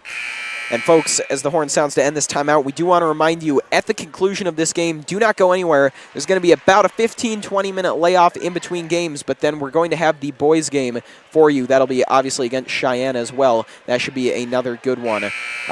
Mustangs and Deacons, whether it's boys or girls, those games are always entertaining. Those boys games especially, you never know what's going to happen. We've seen some pretty wild ones between those two teams. I wonder if Shanley has a person that they're trying to get the ball to, expecting a foul. Yeah, you'd certainly think that'd be part of their game plan here. Although with 4:42 left, I'm not sure if Cheyenne's going to try. They're probably not going to try the deliberate foul, but I bet you're right. They're going to play some physical defense and skirt that line. It looks like they're going to just say the ball was out on Sheyenne, so Shanley's going to try and do this again. And Sheyenne content with that. It does not burn a lot of clock. Payne now looking to inbound, gets it to Huber. Huber, tight D plate on her. Payne left open, not enough time to shoot though. Payne taking a step back, and here's what you talked about, Cade. They're just going to burn some clock. Payne wheeling around. There's that physical defense from Sheyenne as now the feed goes inside to Manuel. Manuel out to Huber. Deacon's going to keep up with the nice ball movement, but that one is poked away by Weber moving down court. They're going to call a carry on Sheyenne, I believe, and Shanley's going to get the ball back. And that one hurts. It really does, Cade. And again, that just feels like how the night has gone for Sheyenne. 1 step forward, 2 steps back. So here is Busick now with it for Shanley. Along the near side, throwing it in, intended for Payne, poked up nicely by Dakota. Payne able to win the fight, not for long though. Feist ripped it away. Here goes Dakota now along the near side. Dakota flipping it over that time to Weber. Shot is up, good, and one. I mean, that's exactly what you need if you're Sheyenne. I mean, now you're going to be able to score with the clock stopped, and maybe you're going to have a chance to get back in this game. 4 minutes, there's still a lot of time. You've got a shot. Precisely. Any points you can get at the free throw line, like you said, the clock's not running, so that's exactly what you want. Along with that, Cheyenne will now get to set up the press that they want off the make. And there is Dakota hitting the free throw, so now it's a 13-point lead for Shanley. As you predicted, Cade, here is the press. Payne able to escape, gain it down court, finding Busick on the far side. Busick has Johnson on her, has to escape and find a little room. Busick has that one poked away momentarily by Weber, continuing to be a pest on defense as Manson almost stole that one, but a whistle and a foul, I believe, called against Manson. That is Cheyenne's 6th personal. 8th personal, excuse me. So that'll put McKenna Bars to the line. And here's where we see, potentially the reasoning for putting Bars in, if it is that free throw ability that's got her in, because they also did that against Devil's Lake in that last game. Although it was a reverse situation, it looked out of reach for Shanley. But there is Bars making the free throw. And I mean, that's what you need to do if you're Shanley. I mean, they're giving you these charity points. You got to get them. And Bars, the second attempt is good as well. And that's exactly right, Cade. When they're deliberately fouling like that, you have to make them pay, or else, it's going exactly how they want. So Bars doing a good job. Young player stepping up when they need her. Manson with the quick feed to Dakota along the far side. Dakota spins around, gets it back to Manson. Whistle, though, and a foul called. And again, Cheyenne content with that. That's going to be Manuel's 2nd, Shanley's 6th. So now both teams are in the bonus for the remainder of the game. That's good news for Cheyenne, as this shot is up for 2. No good. Feist going to get another try. She gets it and one. I mean, if you're Shanley, that's kind of a frustrating play. I mean, first she was just kind of able to sneak down there for what looked like an easy layup, and then on top of that, she ends up with the and one. That's just kind of a frustrating defensive possession. So Shanley still in control, but Cheyenne doing some work here, trying to claw back, as this free throw attempt is good to make it a 12-point game. Mattern with the quick inbound, immediately tipped out of bounds by Weber. They've cut this game down to 12. It wasn't too long ago. It was 21. But look at this. Mattern wide open. The ball took an awkward bounce off her face. It doesn't matter, though. She gets it to go. Mattern with an excellent recovery. Now trying to come back down and make the defensive play. Dakota spins around, going to Feist. Ball loose on the ground. It's going to be a jump ball, so it'll be Shanley basketball. It appears Chrisman will check back in. She's got 4, something to remember. Definitely. Whenever Shanley is in this 4 line, they're always trying to send someone deep. Another thing to watch there, Cade, like you said, as Payne is going to come across the line now. She'll flip it back to Busick, now to Huber. Huber looking inside. Some contact there, but no whistle as Huber now looks to give it off to Busick. Busick at the top of the key. Out to Payne, or at least it was intended to go there. Payne does get the shot off now. It's no good, but a foul is called, so she's going to head to the line for 3 free throws. These you need to make them if you're Shanley. You need this to stretch out the lead.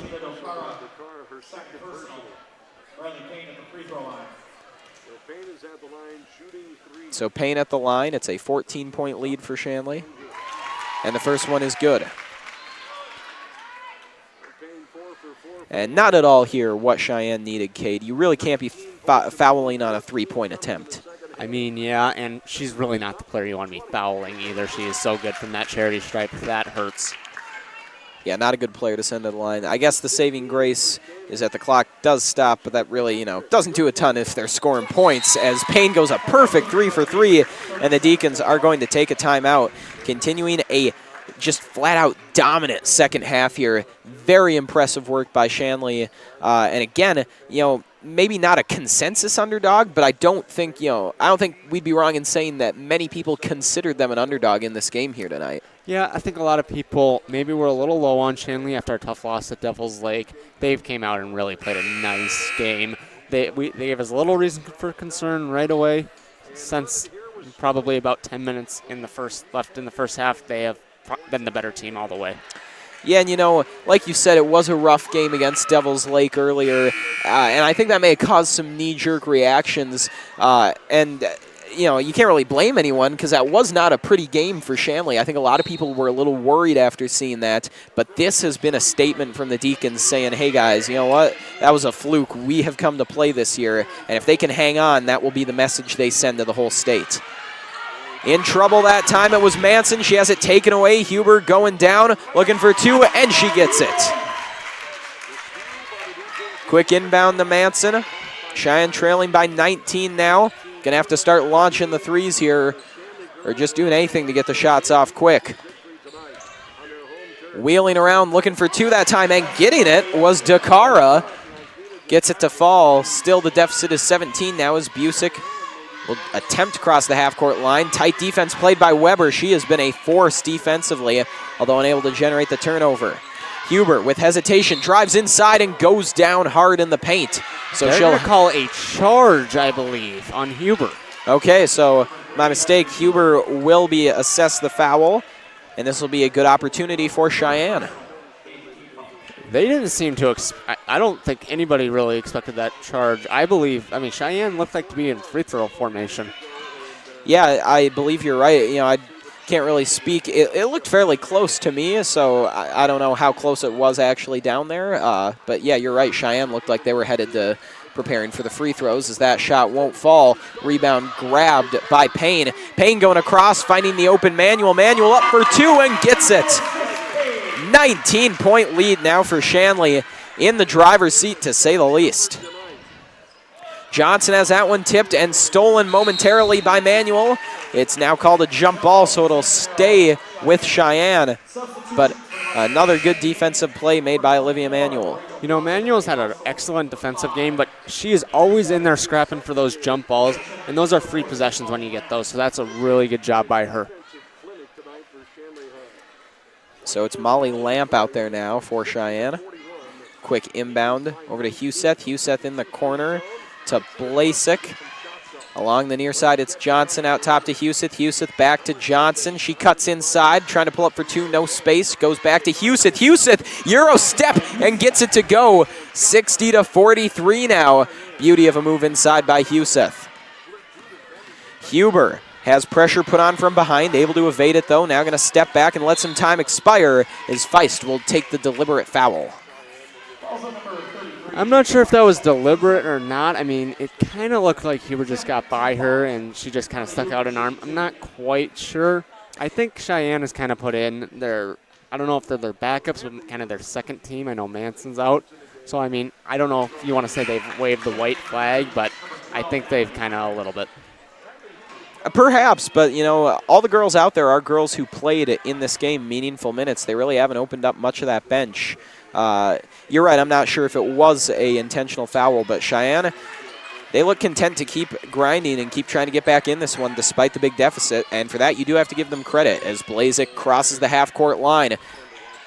Connects on the pass, now quick feed inside the Feist. Story of the game right there is a good shot from Feist, just doesn't fall.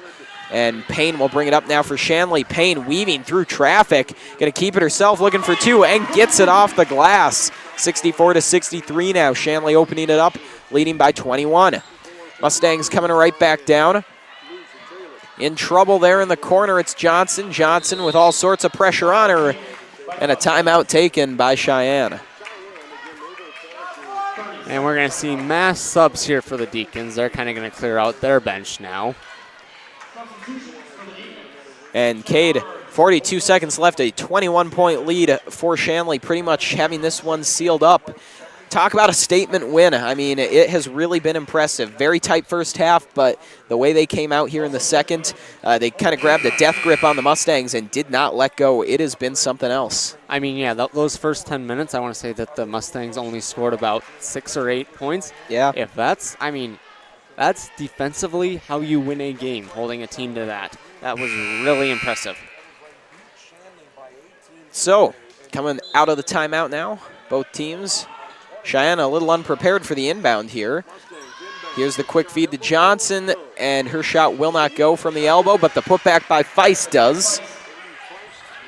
So Wilson goes to Bars. Bars has pressure on her, goes to Wilson. Wilson attempting to evade these Sheyenne defenders, and they will call the travel on Wilson. So Sheyenne able to generate the turnover now.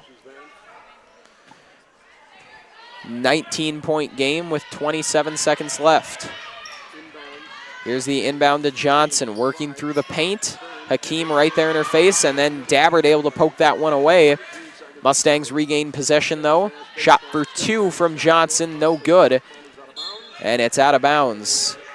Off of Sheyenne, they'll say, with 13.4 to go.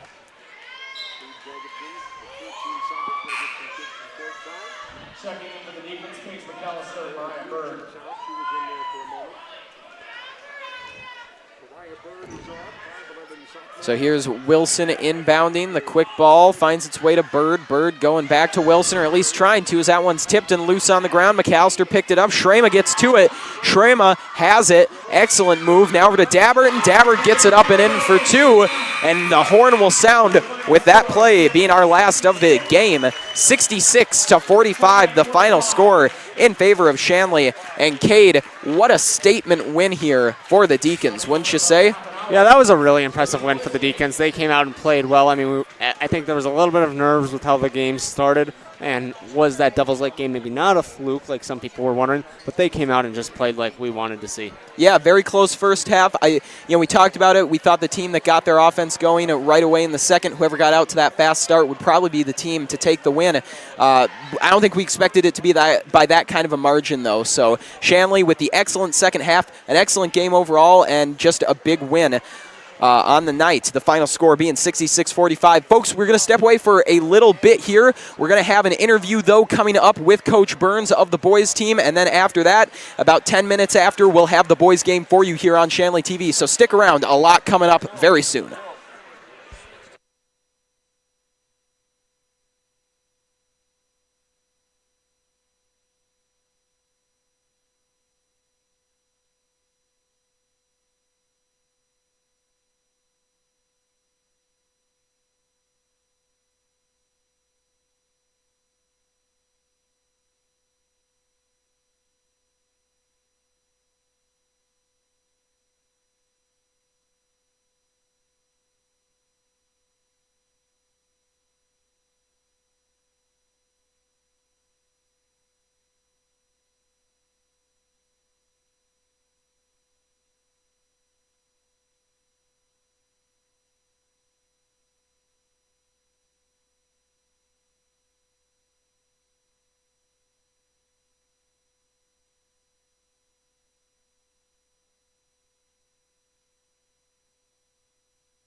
Welcome back to our doubleheader coverage here on Shanley TV. The Shanley girls just finished up a 66-45 win over the Sheyenne girls, an impressive victory for them. And I'm now joined here by Coach Andrew Burns of the Shanley boys team. Coach, thanks for coming on. Yeah, no problem. So obviously taking on the Mustangs here tonight. A rival, I think, is the right way to describe them. You know, an EDC powerhouse team, a fairly new school, but a pretty rich history between your two squads over the last few years. I think it's safe to say you've had some pretty entertaining games with them. Yeah, we have. It's kind of been a fun battle every time we play them. They're really talented usually, and it's been the case the last few years, and they've kind of had our number here lately, so we kind of owe them one. Certainly, yeah. I mean, no doubt about that. It's been a rivalry. They do come to play against you. You know, do you think there's that extra motivation the way they have had your number and the way they've done it in pretty dramatic fashion some of the last few years? Yeah, I think that gives our guys motivation to get them back, and I think it gives, you know, Sheyenne the feeling that, hey, let's do it again. So it just feeds into that rivalry aspect. And, you know, in looking at both squads here tonight, we're looking at a Sheyenne team that coming off a nice run at state from last year. A lot of guys back from that squad. But this is also a Shanley team. You know, you guys did make that trip to state. You made a great run in the EDC tournament. A lot of turnover off last year's squad. But you've got some guys back. You know, how do you feel about the squad you're returning, especially going up against a very experienced team in Sheyenne? Yeah, I think that's the difference tonight is the experience. But we like our guys. They're competing. They're getting better every day. And you know, our goal is to get better by the end. And this is a really good test for us early on against an experienced team that they're going to be ready to go. All right, well, Coach, I know you're looking forward to it. I'm looking forward to it. Everyone in this gym is looking forward to it. It's a great environment. Everyone's pretty excited. Thanks for coming on. I'm excited to see how it goes. Yeah, thanks, Jed. All right, we'll be back with coverage of that boys game in about 15-20 minutes. So, folks, be sure to stick around. Always fireworks when these two teams meet up, so stay tuned.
Welcome back to Shanley basketball as the Shanley boys prepare to take on the Sheyenne Mustangs. I'm here alongside Andy Simon.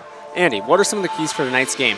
Well, obviously Shanley's had a bit of a rough start to the season, but I think if they capitalize on a lot of the opportunities given to them, and with the help of players like Talon Hoffer and Braden DeKaiser, I think they come out here with a win. And on the Cheyenne side, obviously they're a very good basketball team coming in here 5-0, and I think if they keep doing what they're doing with the help of Christian Kuntz, they can really come out here 6-0. Yeah, Kuntz is going to be a name for us to watch tonight. I believe he was an all-state player, and I mean he had a really good state tournament last year, played great in the state championship. Sheyenne was in the state championship last year, and you got to know they're hungry for this. For Shanley, they made state last couple of years, and they've done a really good job of just kind of meshing together. This year's something big to watch for them, though. They lost a lot, and that's going to be really hard for them. I agree. Shanley kind of has to bounce back from their past. They haven't, like you mentioned, they made it to the state tournament a couple years, did pretty well in EDC last year. But they're really going to have to bounce back to have a great season this year. And if Cheyenne keeps doing what they're doing, they'll have a great season as well. Yeah, I mean, Cheyenne, they're doing really well. They seem well on their way to flying into the state tournament. And that's kind of got to be a goal for them coming off a state championship appearance. That was really kind of a disheartening game for them. I think they lost by about 3 or 4 points. And they've got, like we said, Kuntz very well could be player of the year for them. This team's got to be thinking, we got to go now. Yeah, Cheyenne really has a good motivation to do well this season after losing last year in the state championship. And Shanley also has a good motivation to kind of rebuild their reputation of being a true winning program.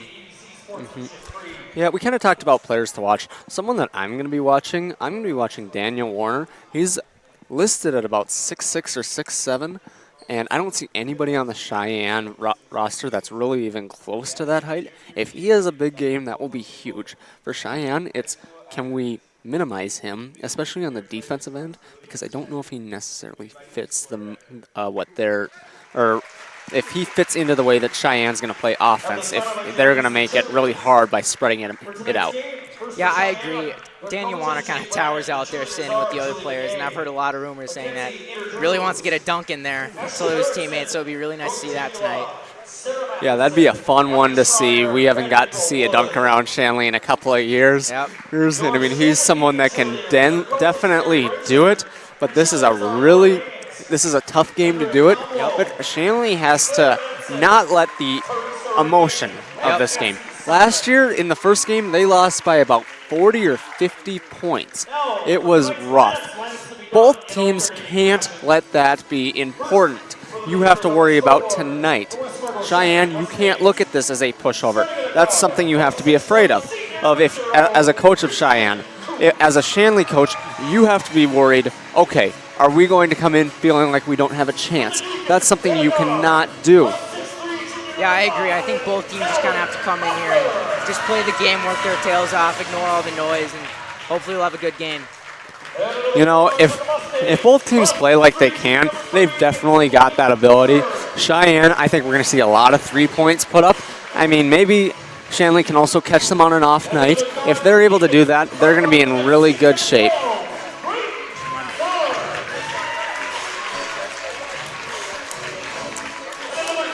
All right. But yeah, we're getting ready to go here, and I really like kind of some of the matchups. We're going to see Talon Hoffer on Kuntz, I believe. That's going to be a good matchup. Talon Hoffer is a defensive back in football. He's got these long arms and long body. He can maybe try to minimize Kuntz a little bit with that, and we're going to see if that helps him at all. Yeah, there's a lot of very good talent on both teams, and I'd really like to see some of the matchups, like as you said, Talon Hoffer and Christian Kuntz and other players as well. Yeah, I think that's something that we're going to see, something that's you're going to really have to watch. Hoffer has gotten off to a really good start, like you said earlier, and if he can keep playing well, that's going to be very important. Yeah, if the key players can show up tonight on both teams, I think we have a really good game ahead of us. Yeah, we're going to get ready for the tip here in a minute, but any last thing that both team needs to do well, whether it's rebounding or just making the big shot as I see Big Dan come through the line. I think, as I said earlier, Shanley just kind of has to come in here and capitalize on every single opportunity given to them so they can play to the best of their ability. And Cheyenne, even though they're good and Shanley kind of started out rough, they still have to keep their foot on the gas at all times if they want to win this game. Yeah, Cheyenne, you can't get it kind of put into a trap game like we kind of said. If you get into that, this could be a really tough night. And Cheyenne's the favorite here tonight. I mean, let's be 100% honest. Shanley has to come out and play to the best of their abilities tonight, and they can't give Cheyenne any little edge, whether it's mental, physical, anything. Yeah. All right, as we get ready for the tip here, Daniel Warner will go up against Blake Berg for the tip.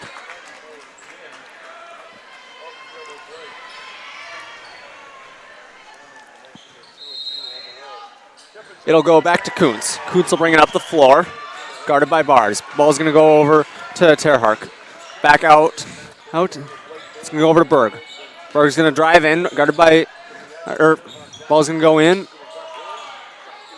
Ball's going to go out to, that was Du Bois on the shot. Shot's no good. It'll be Shanley ball off that.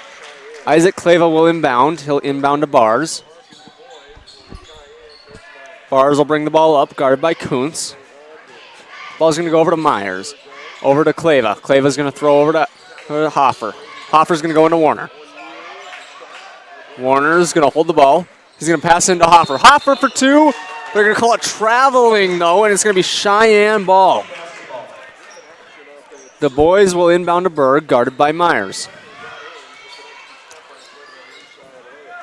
Berg will bring the ball up. He's going to go over to Terhark. Back out to Du Bois. Over to Kuntz. Kuntz is going to drive in. It's going to go over Daniel Warner for two. Both teams seem to be doing a great job of coming out here, staying calm and passing the ball around and letting plays develop. A little bit of a crazy ball was just kind of floating around. Pass is intended for Clava, but the ball is going to go out of bounds on Cheyenne, and then Hoffer will inbound for the Deacons. Ball is going to go over to Meyer. It's going to go out to Hoffer. Hoffer's going to take a step in, try to get it to Dan, gets back to Hoffer. Hoffer throws it into Dan against Kuntz. Warner's shot no good. Ball gets punched out, and the ball is going to end up in Terhark's hands. He's going to drive in, throw it out to Kuntz. Kuntz for three. No good. Rebound Bars. Bars is going to push the ball up the floor to Myers. Ball is going to go out to Bars. Over to Clava. Over to Hoffer. Out to Clava. Warner's going to call for the ball. Hoffer has the ball at the top. Over to Clava. Clava goes over to Mears. Mears for two. No good. Rebound Terhark. Terhark's going to bring the ball up. Ball over to Du Bois. Ball is going to be shot by Reynolds, and it's going to go in. Bars is going to push the ball up the floor. Guarded by Kuntz. Ball is going to be thrown in. It's going to be an errant pass, and it's going to be out of bounds on the Deacons.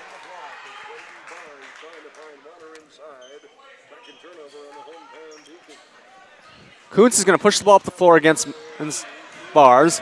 A lot of contact in there. Kuntz is going to put up a shot. It's going to be no good. Rebound Warner. Bars is going to bring the ball to the floor. Over to Hoffer. Hoffer looks for three. It's good. Really good transition bucket there by the Deacons. Myers is going to guard Berg as he brings the ball up the floor. Berg really nice behind the back. He brings it in. Shot for two. It's good. Clava will pass it up over to Bars. He'll bring the ball up the floor. Over to Clava. Clava over to Hoffer. Over to Mears. Mears over to Bars. Back over to Clava. Clava's going to give it to Bars. Into Warner. Warner's going to give it out to Clava. Back into Warner. Clava from the elbow. It's good for two, and that cuts the lead to one for Cheyenne. Kuntz is going to bring the ball up against Bars. He's going to bring it over to the right side. He's going to bowl a nasty crossover. Look to shoot, didn't. It's going to be stolen by Clava. Clava's going to push the ball up, out to Hoffer. He's going to somehow corral that pass, and it's good for two. Shanley has the lead. Berg will bring the ball up the far side.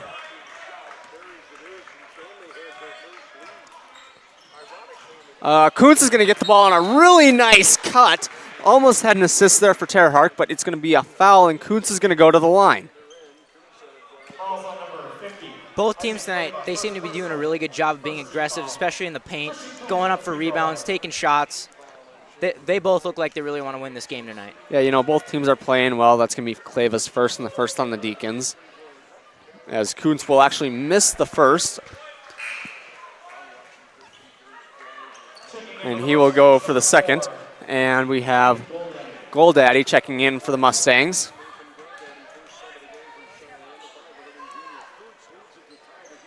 Kuntz makes the second, and the game is tied. Mears will bring the ball up. He's going to throw it over to Hoffer. Hoffer in the corner for three. No good. Ball is going to be brought up by, I believe that was Reynolds. Ball is going to be out of bounds on Shanley. It will stay with Sheyenne underneath. Kuntz is going to inbound. Throws out to Berg. Berg for three. That's good for three. Bars is going to push the ball up the floor. Over to Hoffer on the near side. Hoffer's going to throw it out to Mears. It's going to be poked away, but Clava's going to come up with the ball somehow. Mears is going to have the ball on the near side. Over to Hoffer. Hoffer's going to get blocked. He's going to get the board and go back up with it. No good. And Berg is going to come down with it. Guarded by Daniel Warner. And Berg is going to push the ball up the floor. It's going to end up with Goldaddy. His shot is no good. Kuntz is going to get hit there trying to go in for the rebound as he tried to come in from the far side for the board, and he will inbound now after it was out of bounds on the Shanley Deacons. Kuntz inbounds to Berg. Berg for three. It's good. That's two in a row now. Hoffer's going to push it up the near side. He's going to pick up a screen. He's going to pick up his dribble. Gives it to Bars. Bars is going to go into Clava. Clava's going to go out to Hoffer on the far side. Back over to Mears on the near side. Bars in the corner. No good. Rebound Reynolds. And he will bring the ball up. Over to Berg. Berg for a deep three. No good. Kuntz is going to get the ball after a rebound. And he's going to make the three after the Du Bois assist. And Terhark will be checking back in for Sheyenne. You know, Shanley's shots don't seem to be really going in, but what they're doing a great job of is adjusting on the fly when things aren't quite going how they expect. Cheyenne on the other side, they're really capitalizing on whenever Shanley makes a mistake and bringing the ball down there and shooting a layup or a three or whatever it may be. Yeah, I mean, you know, Cheyenne, they're just making, I think that they have almost all their points, maybe, I think they've got over half of their points on three-pointers so far. Or they've made the last 9 points on three-pointers, and Berg is really just having a great game right now. He's got 6 points in out of the last 9 for the entire game, and he's helped to start break this open a little bit, as Cheyenne will now come out in a press. Clava will inbound to Hoffer. He's going to get trapped. He's going to throw it up. The ball's going to be thrown out to DeKaiser. He's going to go back to Hoffer on the far side. Hoffer is going to bring it over to the near side. He throws it over to Clava on the far side. Clava's going to fake. He's going to take a shot. It's good for 2. Kuntz is going to bring the ball up as the Deacons have their own little press. Ball's going to come over to the near side to Berg. Back over to Kuntz on the far side. Kuntz is going to give it to Berg. Ball's going to go over to Goldaddy. And it's going to be Terhark with the bucket. Hoffer's got the ball. He's going to throw it over to DeKaiser. DeKaiser's going to go up to Clava. Clava's going to dribble in, give it to Cava. Cava for 2, no good. But Mears is going to end up with the ball, and he's fighting for it. DeKaiser will end up with it, and there's going to be a foul. I'm not quite sure who it's on. It's going to be on. It's going to be on Goldaddy. That's going to be his first.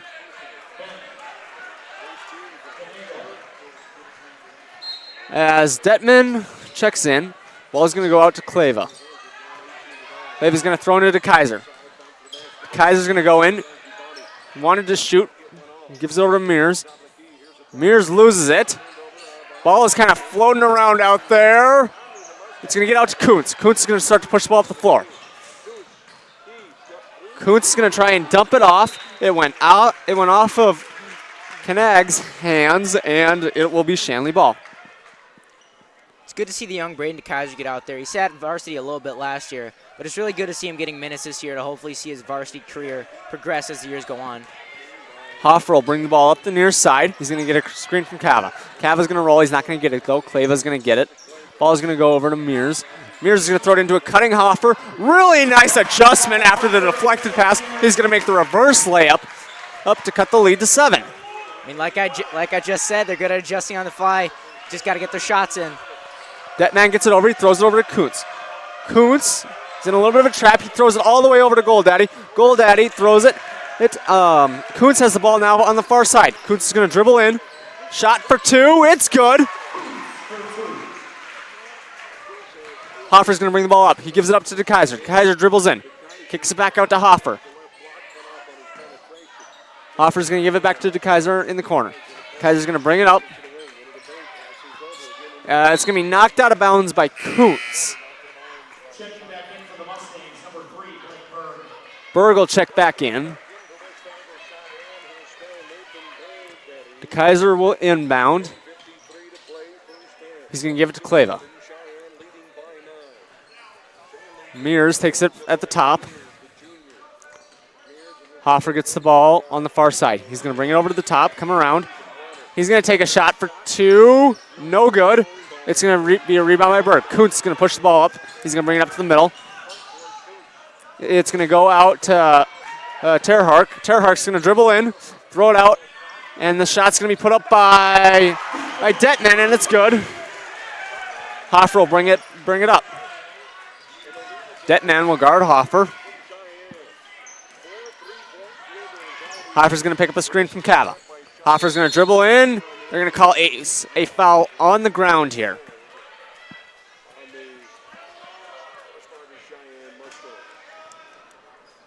Hoffer will inbound for the Deacons after the foul. Ball's going to go into Kaiser. Clava's going to get the ball out to Hoffer on the far side. Hoffer's going to dribble over to the middle. Up to DeKaiser on the near side. DeKaiser for 3. Oh, it rimmed out. And Berg's going to come down with the rebound. Ball's going to go up ahead to Terhark. Terhark, he's going to get fouled. The shot is no good, but he will go to the charity stripe now for 2. Fouls on number 40, Joe Kappa. First personal, second team foul. Terhart at the free throw line. That will now be Cavas first and the second on the Deacons. Terhark will make the first. And we will have TJ Thomas checking in for Christian Kuntz. TJ Thomas for the Mustangs.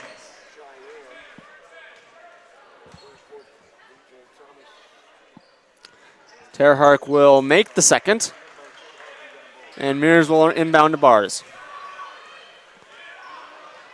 Bars will bring it up against Detman. He's going to give it to Cava. Cava's going to throw it over to Bars in the corner. Bars is going to bring it back up. There's going to be a foul here on Berg. And that will be Cheyenne's third personal, I believe. And Berg's first. Hoffer will throw it in underneath. Over to Mears. Mears is going to spin in. Shot for 2. No good. Rebound is going to end up in Detman's hands. He's going to push the ball up the middle. Bars was on the floor for the ball. Couldn't get it. Terhark's going to pass it over to Thomas. Thomas throws it back out to Terhark. Terhark's going to go over to Berg. Berg for 3 from the far side. Rims out. Terhark gets the board, though. Detman from 3 from the top of the key. It's good. Bars will bring it up the near side.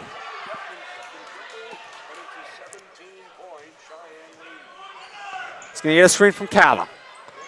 He's going to go over to DeKaiser. DeKaiser's going to dribble in on the left side. Shot is no good, but there is going to be a foul, and DeKaiser will go to the charity stripe.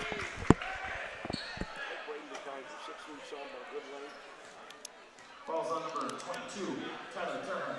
First personal. DeKaiser at the free throw line. DeKaiser, a name you might recognize from Shanley football. He played a lot at receiver for the Shanley Deacons as he makes the first one. And Reynolds will check back in for the Mustangs.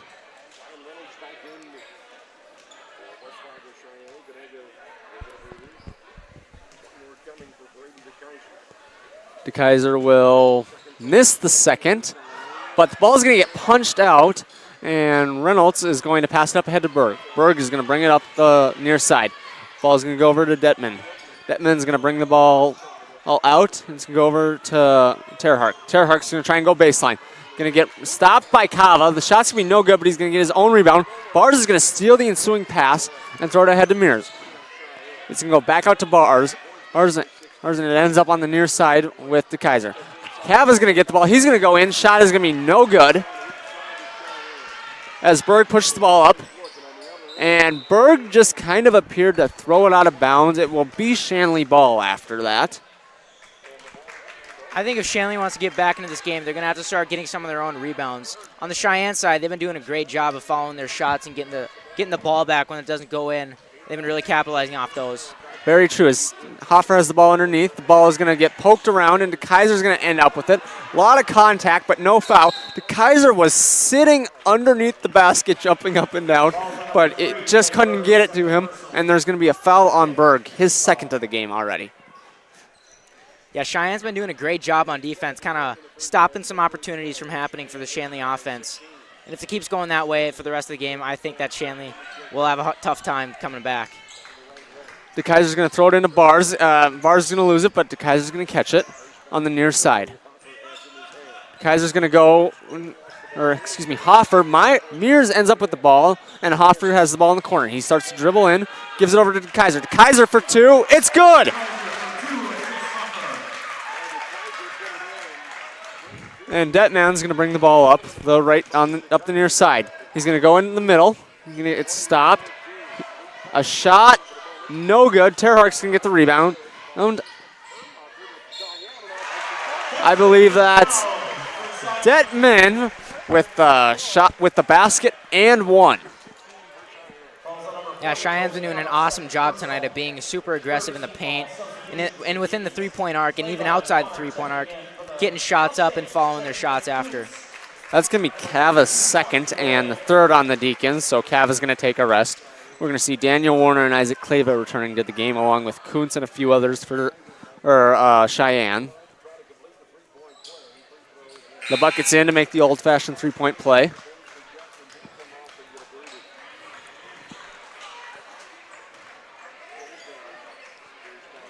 Bars is going to bring the ball up for the Deacons. Pressured by Kuntz. He's going to bring it up the near side. Ball's going to go out to Hoffer. Hoffer's going to go up to Kaiser at the top. Ball's going to go over to Kleva on the far side. Back up to DeKaiser. DeKaiser's going to go over to Bars. Bars is going to throw it out to DeKaiser. DeKaiser's going to go over to Hoffer. Hoffer's going to dribble in. Shot for two. No good. Rebound by Du Bois. And Kuntz is going to bring the ball up the far side.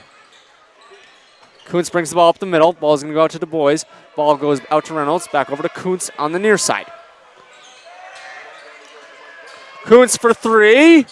It's good. Bars is going to pass it up to DeKaiser on the far side. Ball is going to go over to Kleva. Bars is going to get the ball back on the far side. Back over to Hoffer. DeKaiser's going to dribble in. Tried to get it into Warner, but it's going to be stolen by Kuntz. He's going to push it ahead to Thomas. Thomas for two. No good. And it's going to, Hoffer's going to end up with the ball at the end of all that. And he's going to bring the ball up the middle. It's going to get poked away by Thomas, but Hoffer's going to come back down with it. Ball's going to go over to DeKaiser. DeKaiser's going to try and go baseline. Gives it to Warner. Warner for two. It's good. Kuntz is going to bring the ball up the far side. Guarded by Hoffer. He's going to throw it in, and it's going to end up with Thomas. Kuntz is going to bring the ball out. Going to get a screen from Reynolds. Three for Kuntz. No good. Rebound Kleva. Hoffer's going to bring the ball up the near side. Hoffer for three. No good. Rebound Warner. Warner for two. No good. Kuntz is going to come down with the board, and he's going to bring the ball up the near side. Timeout, Cheyenne. So, Andy, what do you think both sides are going to be talking about during this timeout right now? I think on Shanley's side, they're going to be talking about how they need to play better defense, and as I said, go for more rebounds. I think Cheyenne, they're just going to keep saying, stay aggressive, stay hungry, try and get get every opportunity you can. Just go out there and keep playing your tail off. Yeah, I mean, Sheyenne has definitely come to play tonight, and I mean, they are getting a lot of second chance points from, or taking a lot of second chance points from Shanley. And I mean, Shanley has really just gotten killed with the 3-ball. I think that Sheyenne has scored more points on threes than Shanley has scored total. Yeah, Chris Kuntz, as we said before, he was going to be a driving force, and he really has been tonight, hitting a couple threes, playing great defense, and stopping a lot of opportunities for Shanley to develop. I mean, he's so good, you can't call him sneaky good, but he just kind of flies from all over the place. He's so far out of the play, and then he all of a sudden is just there. Yeah. Ball is going to be tipped out of bounds by Bars. It will stay Sheyenne basketball. And let's see, Terhark will inbound to Kuntz.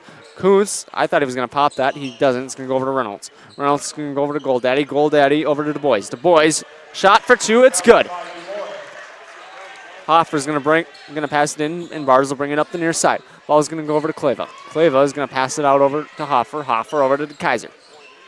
Kaiser's going to bring it in for 2. He's going to get fouled, and he will go to the line. Shanley's going to have to start making some of these free throws if they really want to start coming back in this game and taking every opportunity they can to get a couple points up on the board. Yeah, that's for sure. I mean, you need these points from the charity stripe if you want to get back in this game. It's already kind of getting to be tough. Yeah. I mean, the game is nowhere near over, but you need to start locking down on defense and getting some of these points now. Yeah, Shanley's going to have to definitely start making a couple of statements if they kind of want to get Sheyenne off the gas pedal and so they don't run away with the rest of this game. Mm-hmm. The Kaiser will make the second to go 2 for 2 from the stripe, and Kuntz will bring it up the near side. Ball going to be thrown ahead to Terhark. And ball is going to end up back with Kuntz. Kuntz is going to go up for 2. No good. Rebound to Bois. Ball is going to go up in the air, and Hoffer will end up with it. Hoffer's going to push the ball up the far side. He's going to get over to Kleva at the top of the key. De Kaiser's going to take the ball. He's going to try and dribble in. Ball's going to go out to Bars. Bars for 2. No good. Goldaddy's going to push the ball up the floor. Ball's going to end up back into Boys' hands. The Boys for 3. It's good. Terhark on the assist there. Bars is going to push the ball up the far side. Bars is going to give it over to Hoffer. Hoffer's going to come in. Ball's going to go out to Bars. Bars is going to give it back to Hoffer at the top of the key.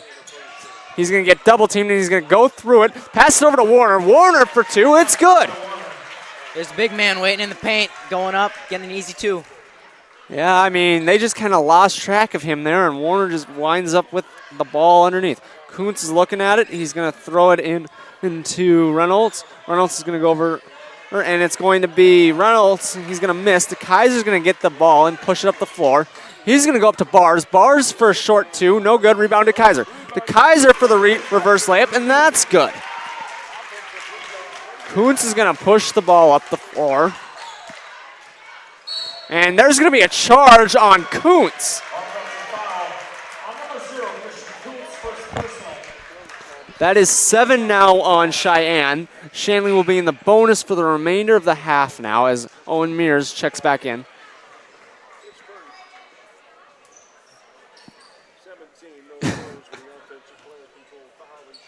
Bars will get the ball back. Will get the ball in the backcourt. He's going to take it to the near side. Give it over to Hoffer. Hoffer's going to dribble up to the top of the key. Ball's going to go over to Kleva. And it's going to be an errant pass, but Kuntz, who is clearly frustrated with himself, poked at the ball as it was on its way out of bounds, and it will stay Shanley ball. We're going to have a substitution here, and Kanega is going to check in for Sheyenne. He's going to be checking in for Du Bois. Bars is going to inbound. Ball's going to go over to Kleva. Kleva is going to try and work his way in. He's going to go up for 2. It's no good, but he gets the board, and he's going to go back up. It's good, and Shanley's just cut this lead down to 15. Go ahead. It's plays like that Shanley's really going to have to start making a lot more of so he can start getting back in this game. Oh, and Shanley will not like that call. I'm not sure who they called that on.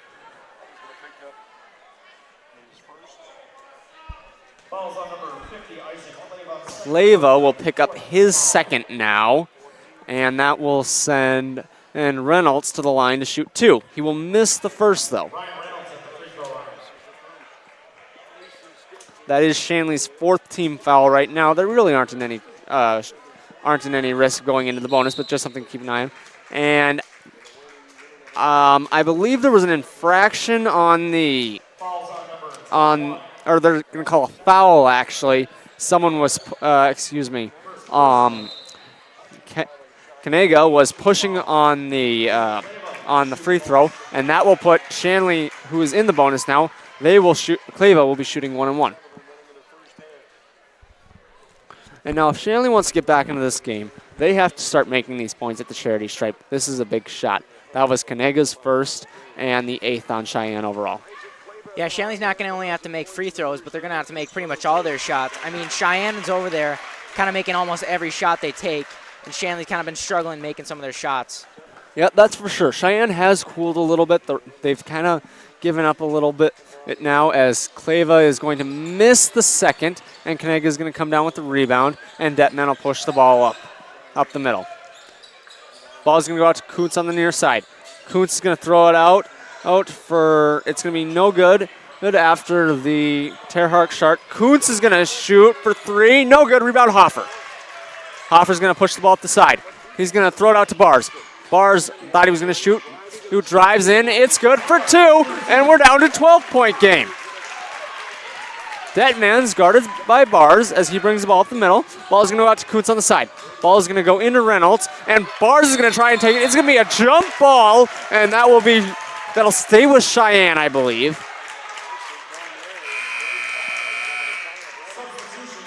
Excuse me, no, it will be Shanley ball on the rotating possession, and Berg will check back in for Cheyenne.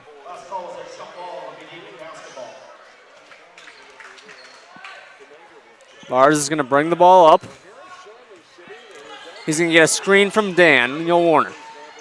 It's going to try and get thrown in there. Ball's going to get caught up in traffic. Clava's going to come up with the ball. Clava for 2, no good. And there's going to be a rebound by Terhark. Terhark's going to push the ball up the near side. Ball is going to go out to Reynolds. Reynolds, baseline. He's going to throw it out, and it's going to end up in Mears' hands. Mears is going to push the ball. And there's going to be a foul, and I believe Owen Mears will be going to the line to shoot the 1-1 now.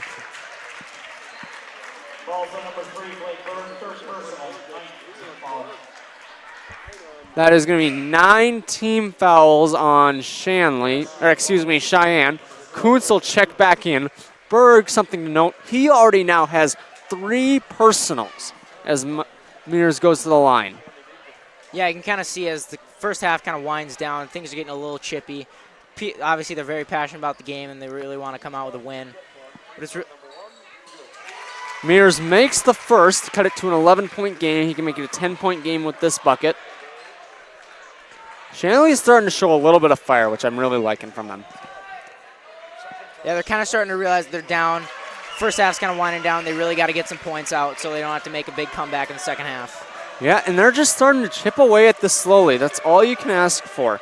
As the boys, he's going to get called for a walk, and there's starting to be a little frustration on the Cheyenne side. Ball's going to get pushed ahead to Hoffer. Hoffer with a 2-on-1. He's going to go up for 2. It's good on a floater, and now it's an 8-point game. Seems that Shanley's really kind of starting to calm themselves down and just kind of focus on doing what they do. It's really showing as they start to come back a little bit here in the end of the first half. Kuntz for 3. No good, and Kuntz is going to end up back with the ball. Detman for 3. No good. This one's going to be rebounded by Reynolds. It's going to end up with Detman. Kuntz is going to dribble in. Ball's going to get stripped. It's going to be Shanley ball. And I believe Clava started bleeding. He's going to have to go out, and Cava is going to check in. 1:20 left.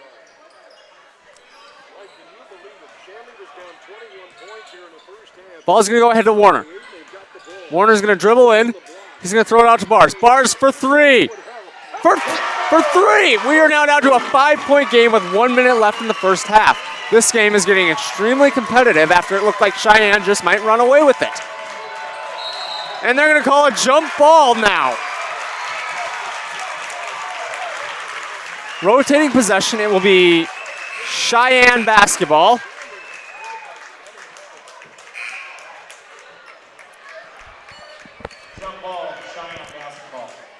So 58 seconds left in the half. suddenly this game has just turned competitive all of a sudden. I mean, yeah, Cheyenne's been making a couple mistakes here and there, and Shanley's just really been trying their best to come back and make this game more interesting than it was once before.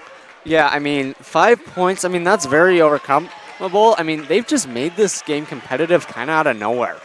Yeah, I think it was after that timeout. Maybe they just kind of discussed, we need to kind of put our foot on the gas pedal and get going. But there's a 3 from Detman. That suddenly took a little air out of the gym. Bars is going to bring the ball up the near side. They're going to call him with the traveling. Shanley is not going to like that, but nonetheless, as Cheyenne will have the ball with 40 seconds left. Up by 8, excuse me. Hoots is going to bring up the ball. He's going to kind of bring it up into a double team. Ball is going to get poked away. Mears is going to end up with the ball. 35 seconds. Mears for 3. I think they're going to call a foul on the 3-point shot, and Mears will go to the line to shoot 3. If he can make all these free throws right here, that would be huge going into the end of the first half. And that will be Reynolds' second now as Shanley will be in the double bonus for the remainder of the half. Granted, that's only about 30 seconds, so it's not that big of a deal. But Mears will make the first. And if Shanley can have this game be this competitive, if at halftime, they've really got a shot because now they're kind of making Cheyenne think maybe they can do it. Yeah, you can kind of see they're kind of smiling as they high-five each other, and they're kind of realizing that they got a chance in this game, and a 7-point lead isn't insurmountable in the game of basketball, and it should be really easy for them to come back if they keep playing with this passion they have right now. And the other thing, the Shanley bench is starting to get into it. Yep. Shanley has the most obnoxious bench in the world, and when they get loud, you do not want anything to do with that. Ball is going to go over to Kuntz. Kuntz is going to drive in. It's going to be kicked out to Goldaddy. Goldaddy for 3, no good. It's going to get punched out. The boys, no good. Warner with the rebound. Ball is going to get punched in the air, and it's going to the stands. It's going to be Shanley ball. 13 seconds. Shanley has got to hold for the last shot and try to cut this lead now. Yeah, like you said, I think the bench might be starting to get into Cheyenne's head a little bit. I mean, ever since we kind of mentioned that, they've just kind of been running around frantically trying to see what they can do. They're going to give Hoffer a one-on-one with 4 seconds left. Hoffer for 3. No good, and it's going to end that way with Shanley now down on 42-36.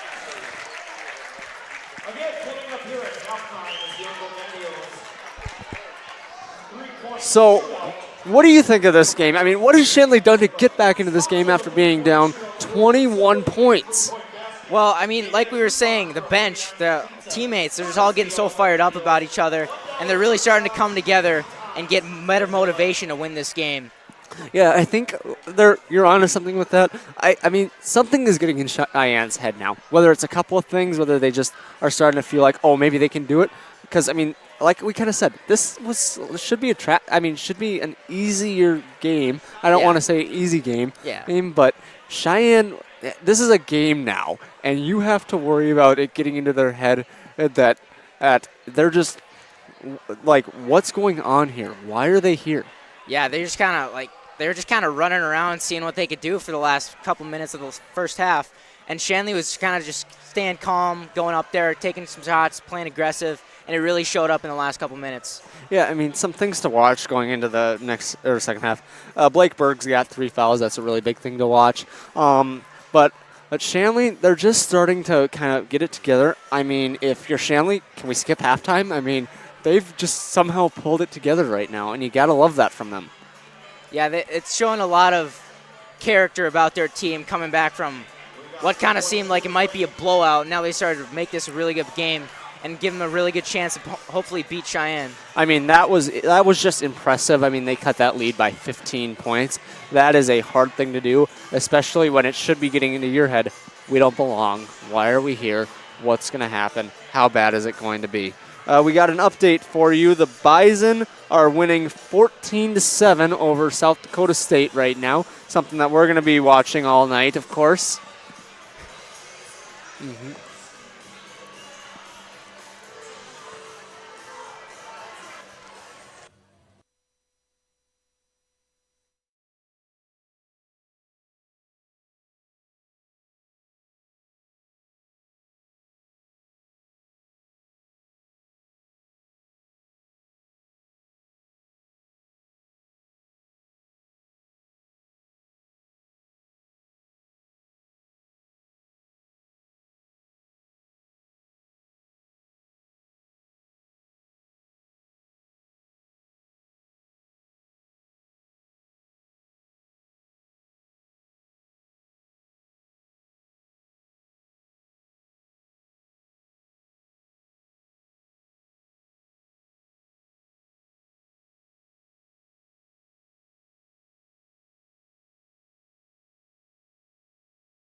And we're back to the game. Hey, Andy, what are some of the things that Shanley needs to do to win the game, and Sheyenne likewise?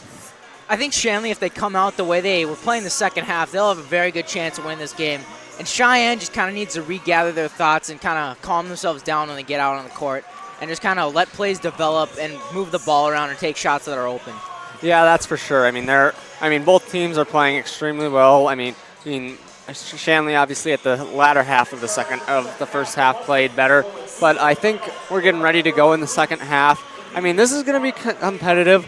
I want to see who comes out with the fire right now, because whoever kind of goes on this first run, I think is gonna win the game. Yeah, I think Shanley, when they went into the locker room at halftime, they kind of thought, we got a really good chance at this. We just got to play with passion like we were. And I think that we could really see them coming out here playing with a lot of fire and energy, hopefully to beat Sheyenne. Bars will bring the ball up the far side. It's going to go over to Mears. Mears is going to dribble in. It's going to get tipped out, and Berg's going to end up with the ball. Berg's going to bring the ball up the far side. It's going to get poked up by Myers, and Bars is going to end up with it. Bars is going to bring the ball up the middle. He's going to go over to Kleva. Kleva's going to go over to Mears. Hoffer's going to get a screen from Mears. Go over to Bars on the near side. Ball's going to go into Dan. Dan's going to go, Warner, he's going to go to work. Warner for 2, and he cuts the lead to 4 now. Coates is going to bring the ball up the center. He's going to bring the ball up to the near side. Ball is going to go over to Reynolds. Berg for 3. It's good.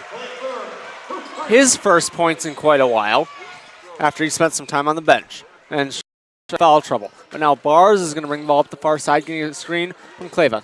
Ball's going to come in. Hoffer for 3. No good. Kuntz is going to get the rebound. Kuntz is going to throw it ahead to Du Bois. Ball's going to go ahead to Terhark. Terhark for 2. And the lead is up to 9. Bars is going to bring the ball up the near side. Out to Hoffer. Hoffer's going to get a screen. He's going to give it to Kleva, though. Over to Mears. Mears is going to kick it out to the top. Ball's going to go over to Bars on the near side. Kleva for 3. No good. Rebound Berg. Berg is going to push the ball, and it's going to go up to Terhark. Terhark's going to give it back to Berg. Over to Kuntz. It's going to go to Du Bois. Down to Kuntz on the baseline. Baseline is going to throw it out to Berg. Over to Kuntz in the corner. Kuntz for 3. It's good.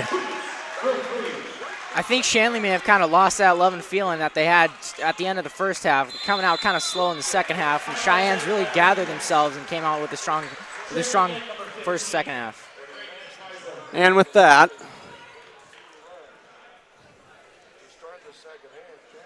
Shanley TV is made possible in part by the Shanley Athletic Club and their generous members. Check out their website today at shanleyathleticlub.com to learn how your membership contributes to Shanley TV, the Deacon Den, and many other student-athlete needs. While you're there, be sure to renew your annual membership by clicking the Join Now button or becoming a member if you are not one already. It's easy to become a member, and anyone can join, so sign up today.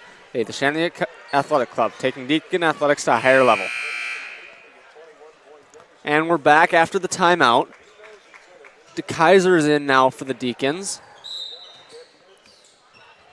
Ball is going to go up to Hoffer at the top. Hoffer's going to dribble over to the far side. He's going to dribble in. Shot for 2, no good. Rebound to Kaiser. DeKaiser's going to take his own shot, no good, and it's going to be rebounded by Du Bois. Ball's going to be pushed ahead to Terhart.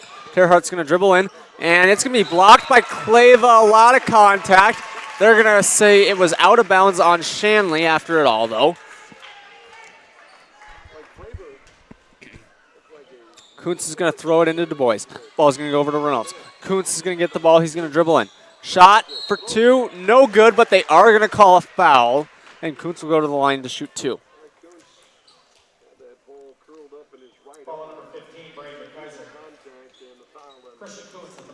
We want to give a shout out to Peter Simon, brother of our very own Andy Simon. Thanks for watching, Peter.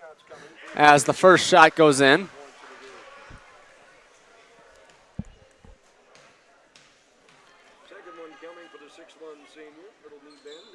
And the second is good as well. Hoffer is going to bring the ball up the far side. The lead is now 14 for Sheyenne.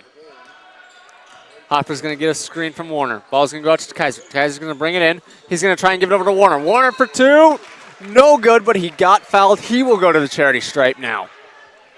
I think it can all start here with someone kind of taking charge of the Shanley Deacons team, and so they can hopefully kind of come back from what's kind of been Cheyenne's half so far. Yeah, that's what they need. Du Bois is going to be called for the foul as Warner misses the first. That is Du Bois' first personal on the game.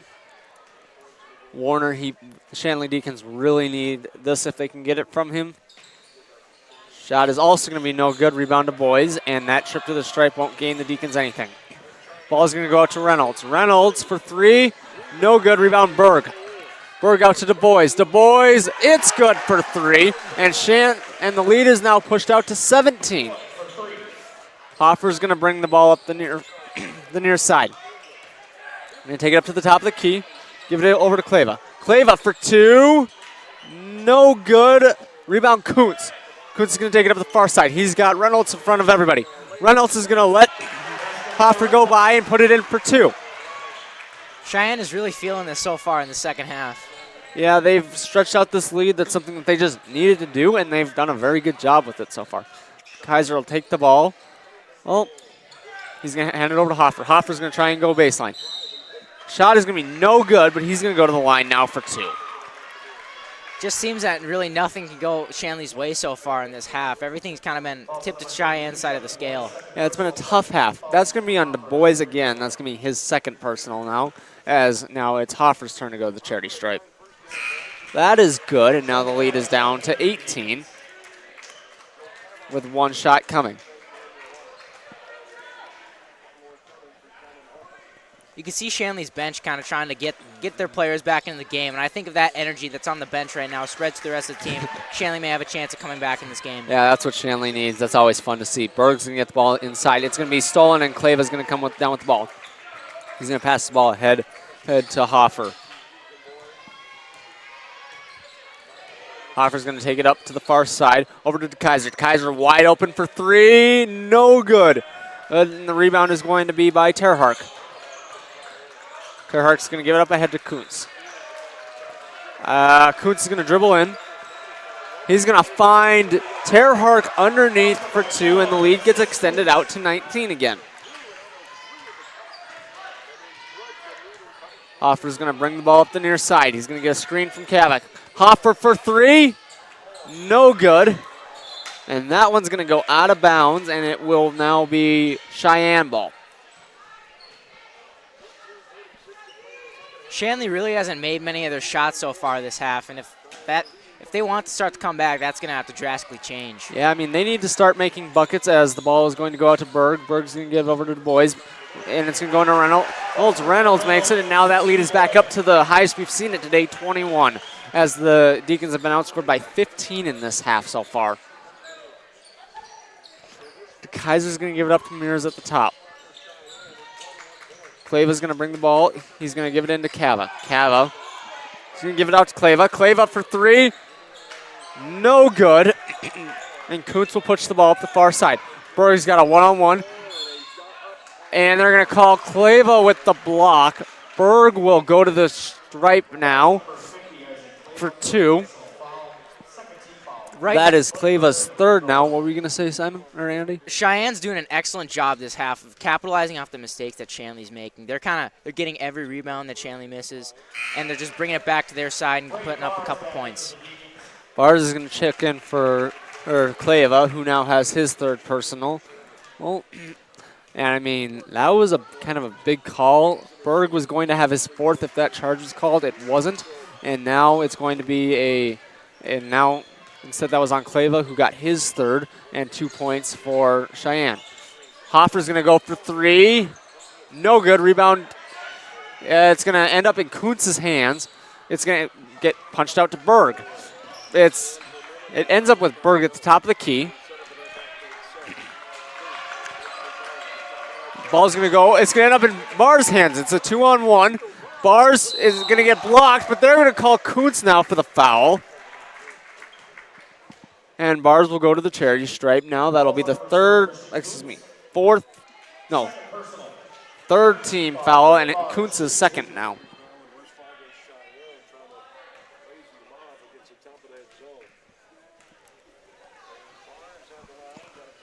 Bars makes his first.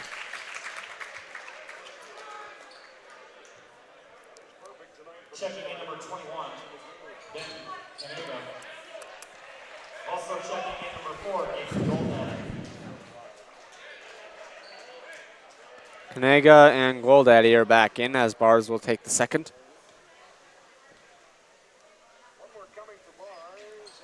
The second will rim out, and it will end up in Terhark's hands. Kuntz will push the ball up the floor.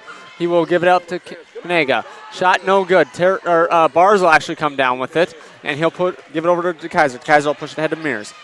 Mears is going to pull it out into Cava. Cava takes one dribble and gives it back out to Mears. He's going to give Mears a screen now. Mears for three. No good. And Mears is going to get the rebound, but Kanega is going to end up with it. Ball's going to get punched out. It's going to go off Cheyenne and stay Shanley basketball now. Shanley is in dire need right now of a player to take charge, or even just a big play to get the whole team fired up. Because right now they just seem to be on a really long cold streak. It's just been a tough start to the half. They need a bucket badly though. Mears looked like he's going to dribble in instead. He's going to get fouled by Kanega, and it's going to be Mears going to the line to shoot two. And we get to see that Shanley bench come to life again in the corner of your screen. Also number 21, Ben Canega. Second personal. Owen Mears shooting 2. Mears first is no good. Detman will check in now.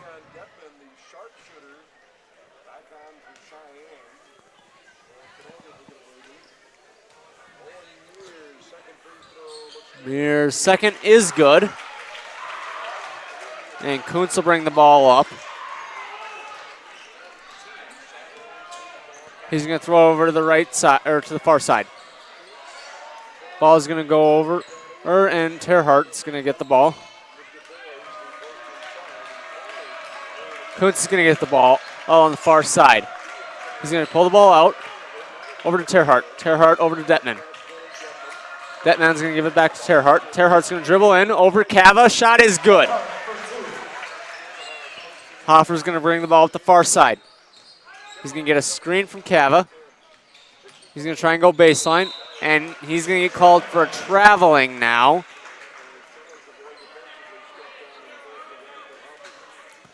And an update from the Bison game. The Shanley have now, with 14 minutes to go in the third quarter, gone up 21-7. Some spread. Kuntz is going to bring the ball over to the far side. Ball's going to go over to Detman. Detman for three. No good.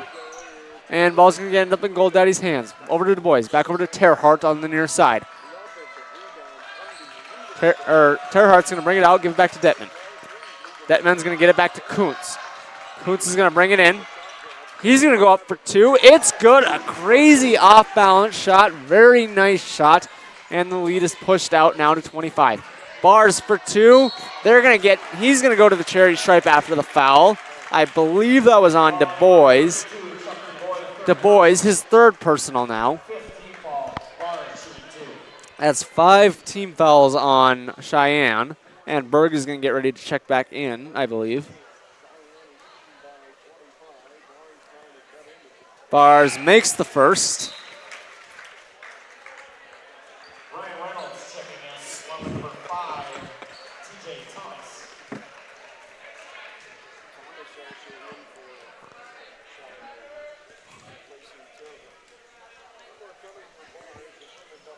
He misses the second. I believe that went out on Cheyenne. Yes, it did. It is Shanley ball underneath now.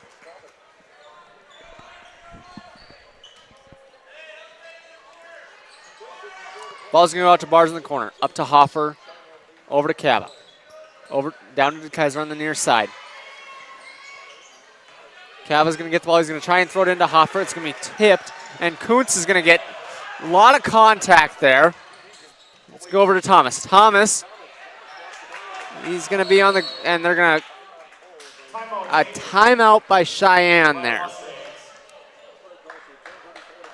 So what do you think both teams are telling both coaches are telling their teams now at this point? Well, I think that Shanley on the bench are just kind of talking about how they need to be really locked in and have laser focus for the rest of this game. And Cheyenne, they're just kind of saying, just keep doing what you're doing. You're doing a great job. You're making buckets. making great plays on defense. And if they keep doing what they're doing, I think they can win this game. Yeah, that definitely sounds right. I mean, if you're Shanley, I mean, you got to be trying to tell them to avoid the bad passes and, I mean, the turnovers that are killing. Yeah, I mean, Sheyenne. And you just got to keep making these big shots you've made all night. Right? They've made a lot of threes, and that's kind of allowed them to run away with this one to an extent again. I mean, they're up 24 now. The lead had been down to as little as, I think, 5 or 6 at the half. Yeah, everything just seems to be going Cheyenne's way this half. And Shanley's going to need to do something to change that if they want to affect the outcome of this game. Yeah, and I believe that will end the timeout now as both teams get ready to take the floor. But, I mean, this is getting really, this is kind of getting into panic time for Shanley. I don't want to say panic, but desperation time maybe. You got to now find a way to make some buckets and get this game and get this lead cut down. Now both teams will come back out. It'll be Shanley ball underneath the Sheyenne hoop. Bars is it's gonna be Sheyenne ball under the under their hoop. Excuse me. Now it's gonna be Shanley's ball. I'll go in the other way. Hoffer's gonna bring the ball up. Guarded by Thomas. Going to get a screen by Cava. Ball's going to go over to DeKaiser. DeKaiser faked his shot. Now he's going to dribble in. Ball's going to go out to Hoffer. Hoffer faked a shot. Guarded by Reynolds. He's going to drive in. They're going to call him for a travel now. It's going to be Cheyenne's ball going the other way.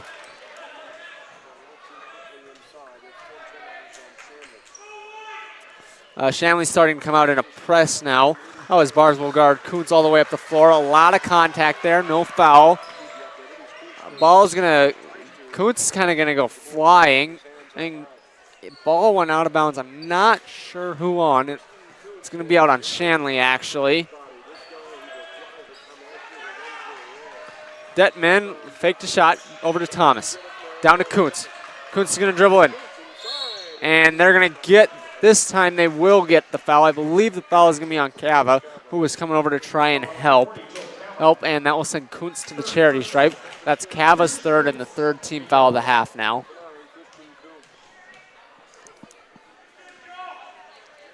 Kuntz will make the first from the stripe. And he gets ready for the second.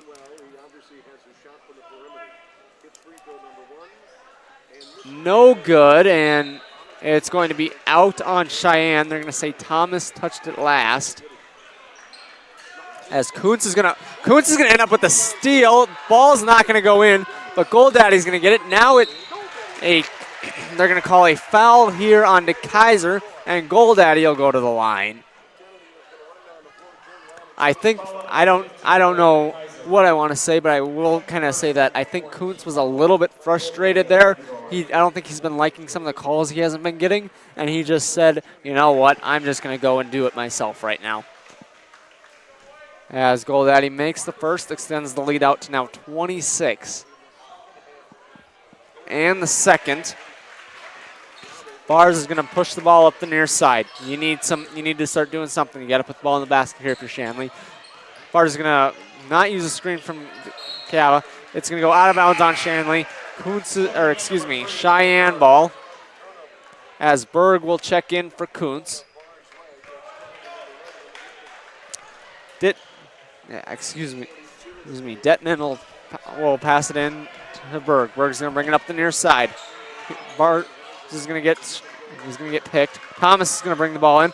Mears is going to end up with it, and there's going to be a foul on Thomas, I believe. That'll be the 6th team foul on Sheyenne, and that'll be Thomas's, and that'll be his first personal. That's a 6th team, so Shanley will be in the bonus for the remainder of the half here. Bars is going to give over to Cava. Over to Mears, who's going to come around. Mears is going to go over to Bars. Bars is going to go down to Cava underneath. DeKaiser is going to bring it in. Mears is going to take the ball for 3. Shot is no good. It rimmed in and out. And Berg's going to bring the ball up the far side.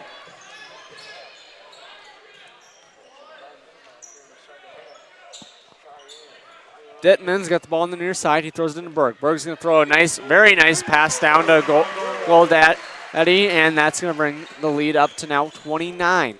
Bars is going to take the ball up the far side. Cava's going to come up with a screen. Bars is going to use it. It's got a 2-on-1. Bars is good for 2. Dittman's going to bring the ball up in the middle of the court, guarded by Hoffer. He's going to bring it over to the near side, over to Goldaddy. Ball's going to go over to Thomas. Thomas pivoting, gives it over to Detman. Detman's going to go in, throw up a wild shot. They're going to call a traveling, though. And it's going to be Shanley ball with 8:13 left in the game.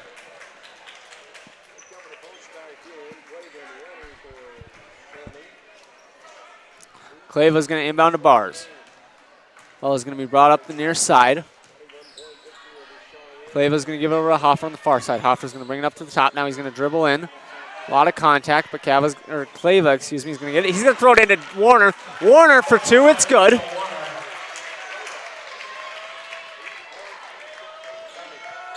Detman's going to bring the ball up the far side. He's going to go over to Berg on the near side. Over to Reynolds. Reynolds is going to give it back to Berg for 3. It's good.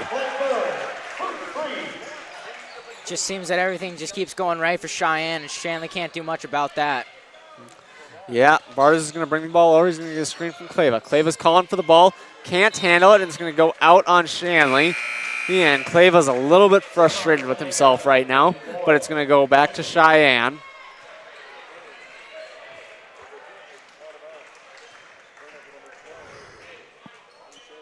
Terhart's going to bring the ball up for Sheyenne. Berg's going to bring the ball on the far side over to Terhart. Terhart's going to go down to Ken Gag. Berg for 3. I mean, that was a deep 3. That was impressive. Shanley's just going to have to start doing stuff impressive ASAP if they want to have a chance at winning this game. Cheyenne's kind of starting to run away with it with a 31-point lead, the biggest of the night. I mean, last 2 possessions, Warner inside has kind of worked, but I mean, that's about the only bright spot lately if you're Shanley. There's not a whole lot going for the Shanley offense right now. Ball is going to go into Du Bois. Ball is going to be blocked. Bars is going to have the ball. Oh, up ahead of Hoffer. Hoffer for 2. It's good. And the lead is now cut down to 27. Berg's getting pressured, so he's going to give it up to Reynolds. Ball's going to go out to Berg. Terhart in the corner. Ball's going to get poked away, and it's going to end up with Du Bois. Du Bois, no good. Warner's going to get the ball. Hoffer and Bars in a 2-on-1. Hoffer's going to take it himself, no good. Bars off the lay-in. Warner had his hands on the ball, but it's going to end up. Reynolds is going to have the ball, 2-on-1 against Warner.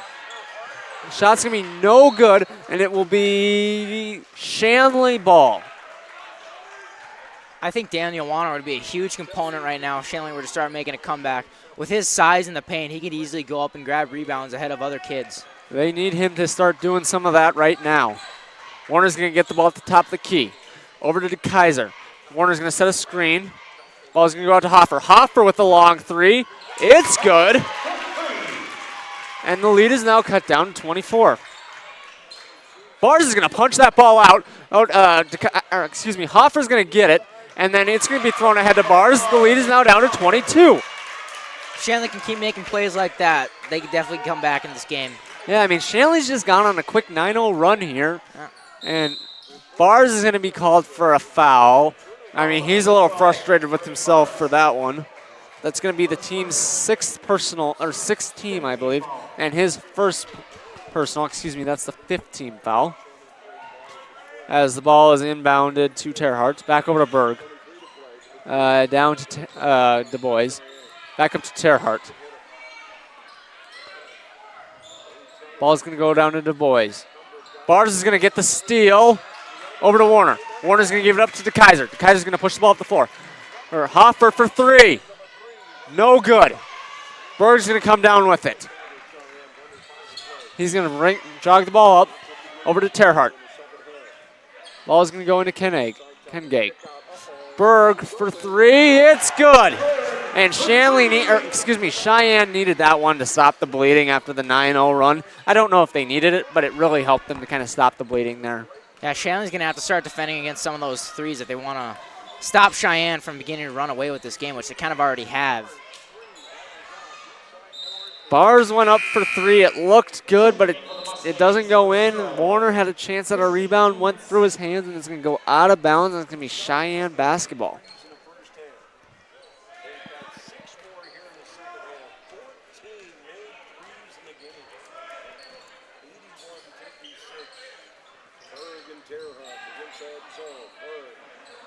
Kuntz is going to drive the ball in. Ball's going to go Berg at the top. Berg for a long three. Not really even close after the bank. Ball's going to go out to Kuntz. Kuntz for three now. No good. And it's going to be rebounded by Terhart now. Back over to Kuntz. Kuntz is going to shot fake, go up for two. This one's no good too. Now the ball is in Reynolds' hands. Reynolds for three, no good. Rebound on to Kleva. Ball's going to be pushed ahead to DeKaiser to Warner. Warner for two, it's good. And the lead is now down to 23. Kuntz is going to bring the ball up with 3 minutes and 45 seconds left. Up ball's over to Terhart. Now over to Reynolds. Over to Kuntz, down to Berg. Ball goes up to Kuntz.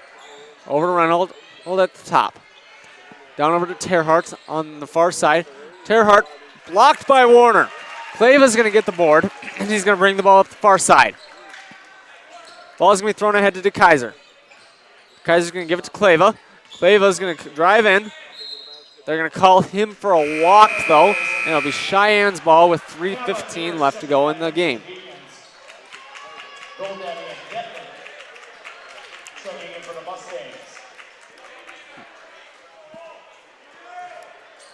Score update from the Bison game with 10 minutes to go in the third. It is 21-14 NDSU. As Berg's going to bring the ball up, Kuntz is going to drive in. He's going to dump it off. It's going to go out to Berg. Back over to Goldaddy. It's going to end up in Dietman's hands. No good. Warner gets the rebound and gives it to DeKaiser. DeKaiser's going to push the ball up, Hoffer. Hoffer's going to push the ball up the middle and drive in. Hoffer for two. No good. Rebound Berg. Berg's going to bring it out. It's going to go ahead to Dietman. Dietman's going to drive in over to Goldaddy. Goldaddy for two. It's good. Shanley has to decrease Cheyenne's time on the offensive attack. Otherwise, Cheyenne's just going to keep doing what they're doing and run away with the rest of this game. I mean, for Shanley, I don't know what you're even trying to do. If it makes sense to just start chucking up threes right now, I don't know. But it seems like we're going to have a couple of substitutions coming in for Shanley, as well as Cheyenne here. Might just be kind of reckless abandon for the rest of this game for Shanley. It might be. After the traveling, we're going to see Andy Clark, the senior, and Jackson Lyer, the junior, checking in as we got a couple more guys taking off the warm-ups. Roman Shorma is going to be checking in.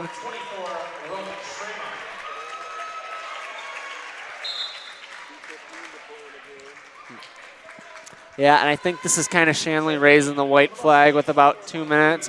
I mean, that was a really impressive output by Cheyenne. And now we're going to kind of see them run down the clock here.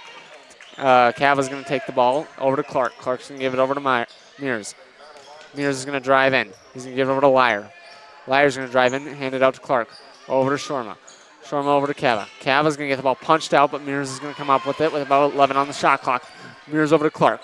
Clark is going to drive in, pass it out to Lyer. Lyer for three. No good. Rebound Thomas. Thomas is going to give it out, and it's going to end out in Goldaddy's hands. Goldaddy's going to push it ahead to Muhammad. Over to Dietman.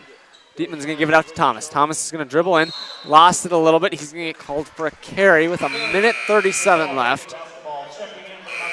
And Kobe Angles is going to be checking in for Cheyenne. Lyer is going to bring the ball up for the Deacons. He's going to get a screen from Pollard, the freshman playing right now for the Deacons. Clark is going to dribble in. And Pollard's going to get the ball at the top. He's going to go over to Lyer. Lyer's going to give it over to Clark. Clark's going to drive in, out to Pollard. Pollard for three. It's good. The freshman with the big shot. it's good to see some of these younger and maybe more inexperienced players get out and see some varsity minutes so they can see what kind of the expectations are for when they start to play more varsity as the years go on. I mean, that's what you got to get ready for. I mean, just that experience time. I'm also just making sure your guys don't get hurt. I mean, that's always very important. And it's going to be out of bounds on Sheyenne. Shanley's ball with about 50 seconds left. And Motzenbacher is going to check in. Mott's a second-team All-State linebacker this year. We're making, I believe, one of his first varsity appearances of the year. Big football guy. Ball's going to go over to Clark. Clark for three. No good. Rebound Shorma. Shorma, no good. And it's going to be a little scuffle for the ball, but it's going to be rebounded by Angeles. Deacon's going to bring the ball to the floor. Ball's going to be thrown ahead to Muhammad. Muhammad's going to give it out to Angeles. Back over to Muhammad. Muhammad's going to dribble in. Ball out to Thomas. Ball's going to get punched. Clark's going to come up with it. Thrown ahead to Liar. Liar for two. It's good.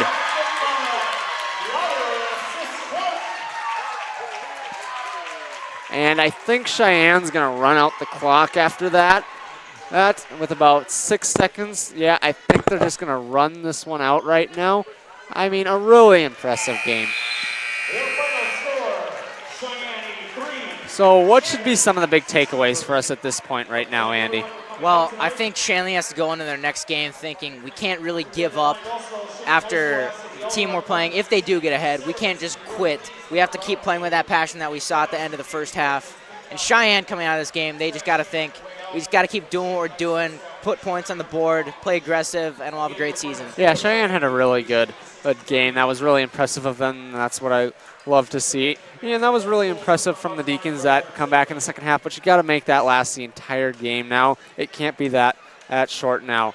For Andy Simon and the entire crew, I'm Cade Busick. The final score from Fargo Shanley is the Sheyenne Mustangs 83, the Shanley Deacons 63. To watch the entire version of the game and other broadcasts, go to shanleytv.com. This has been a presentation of Shanley TV. Love you guys.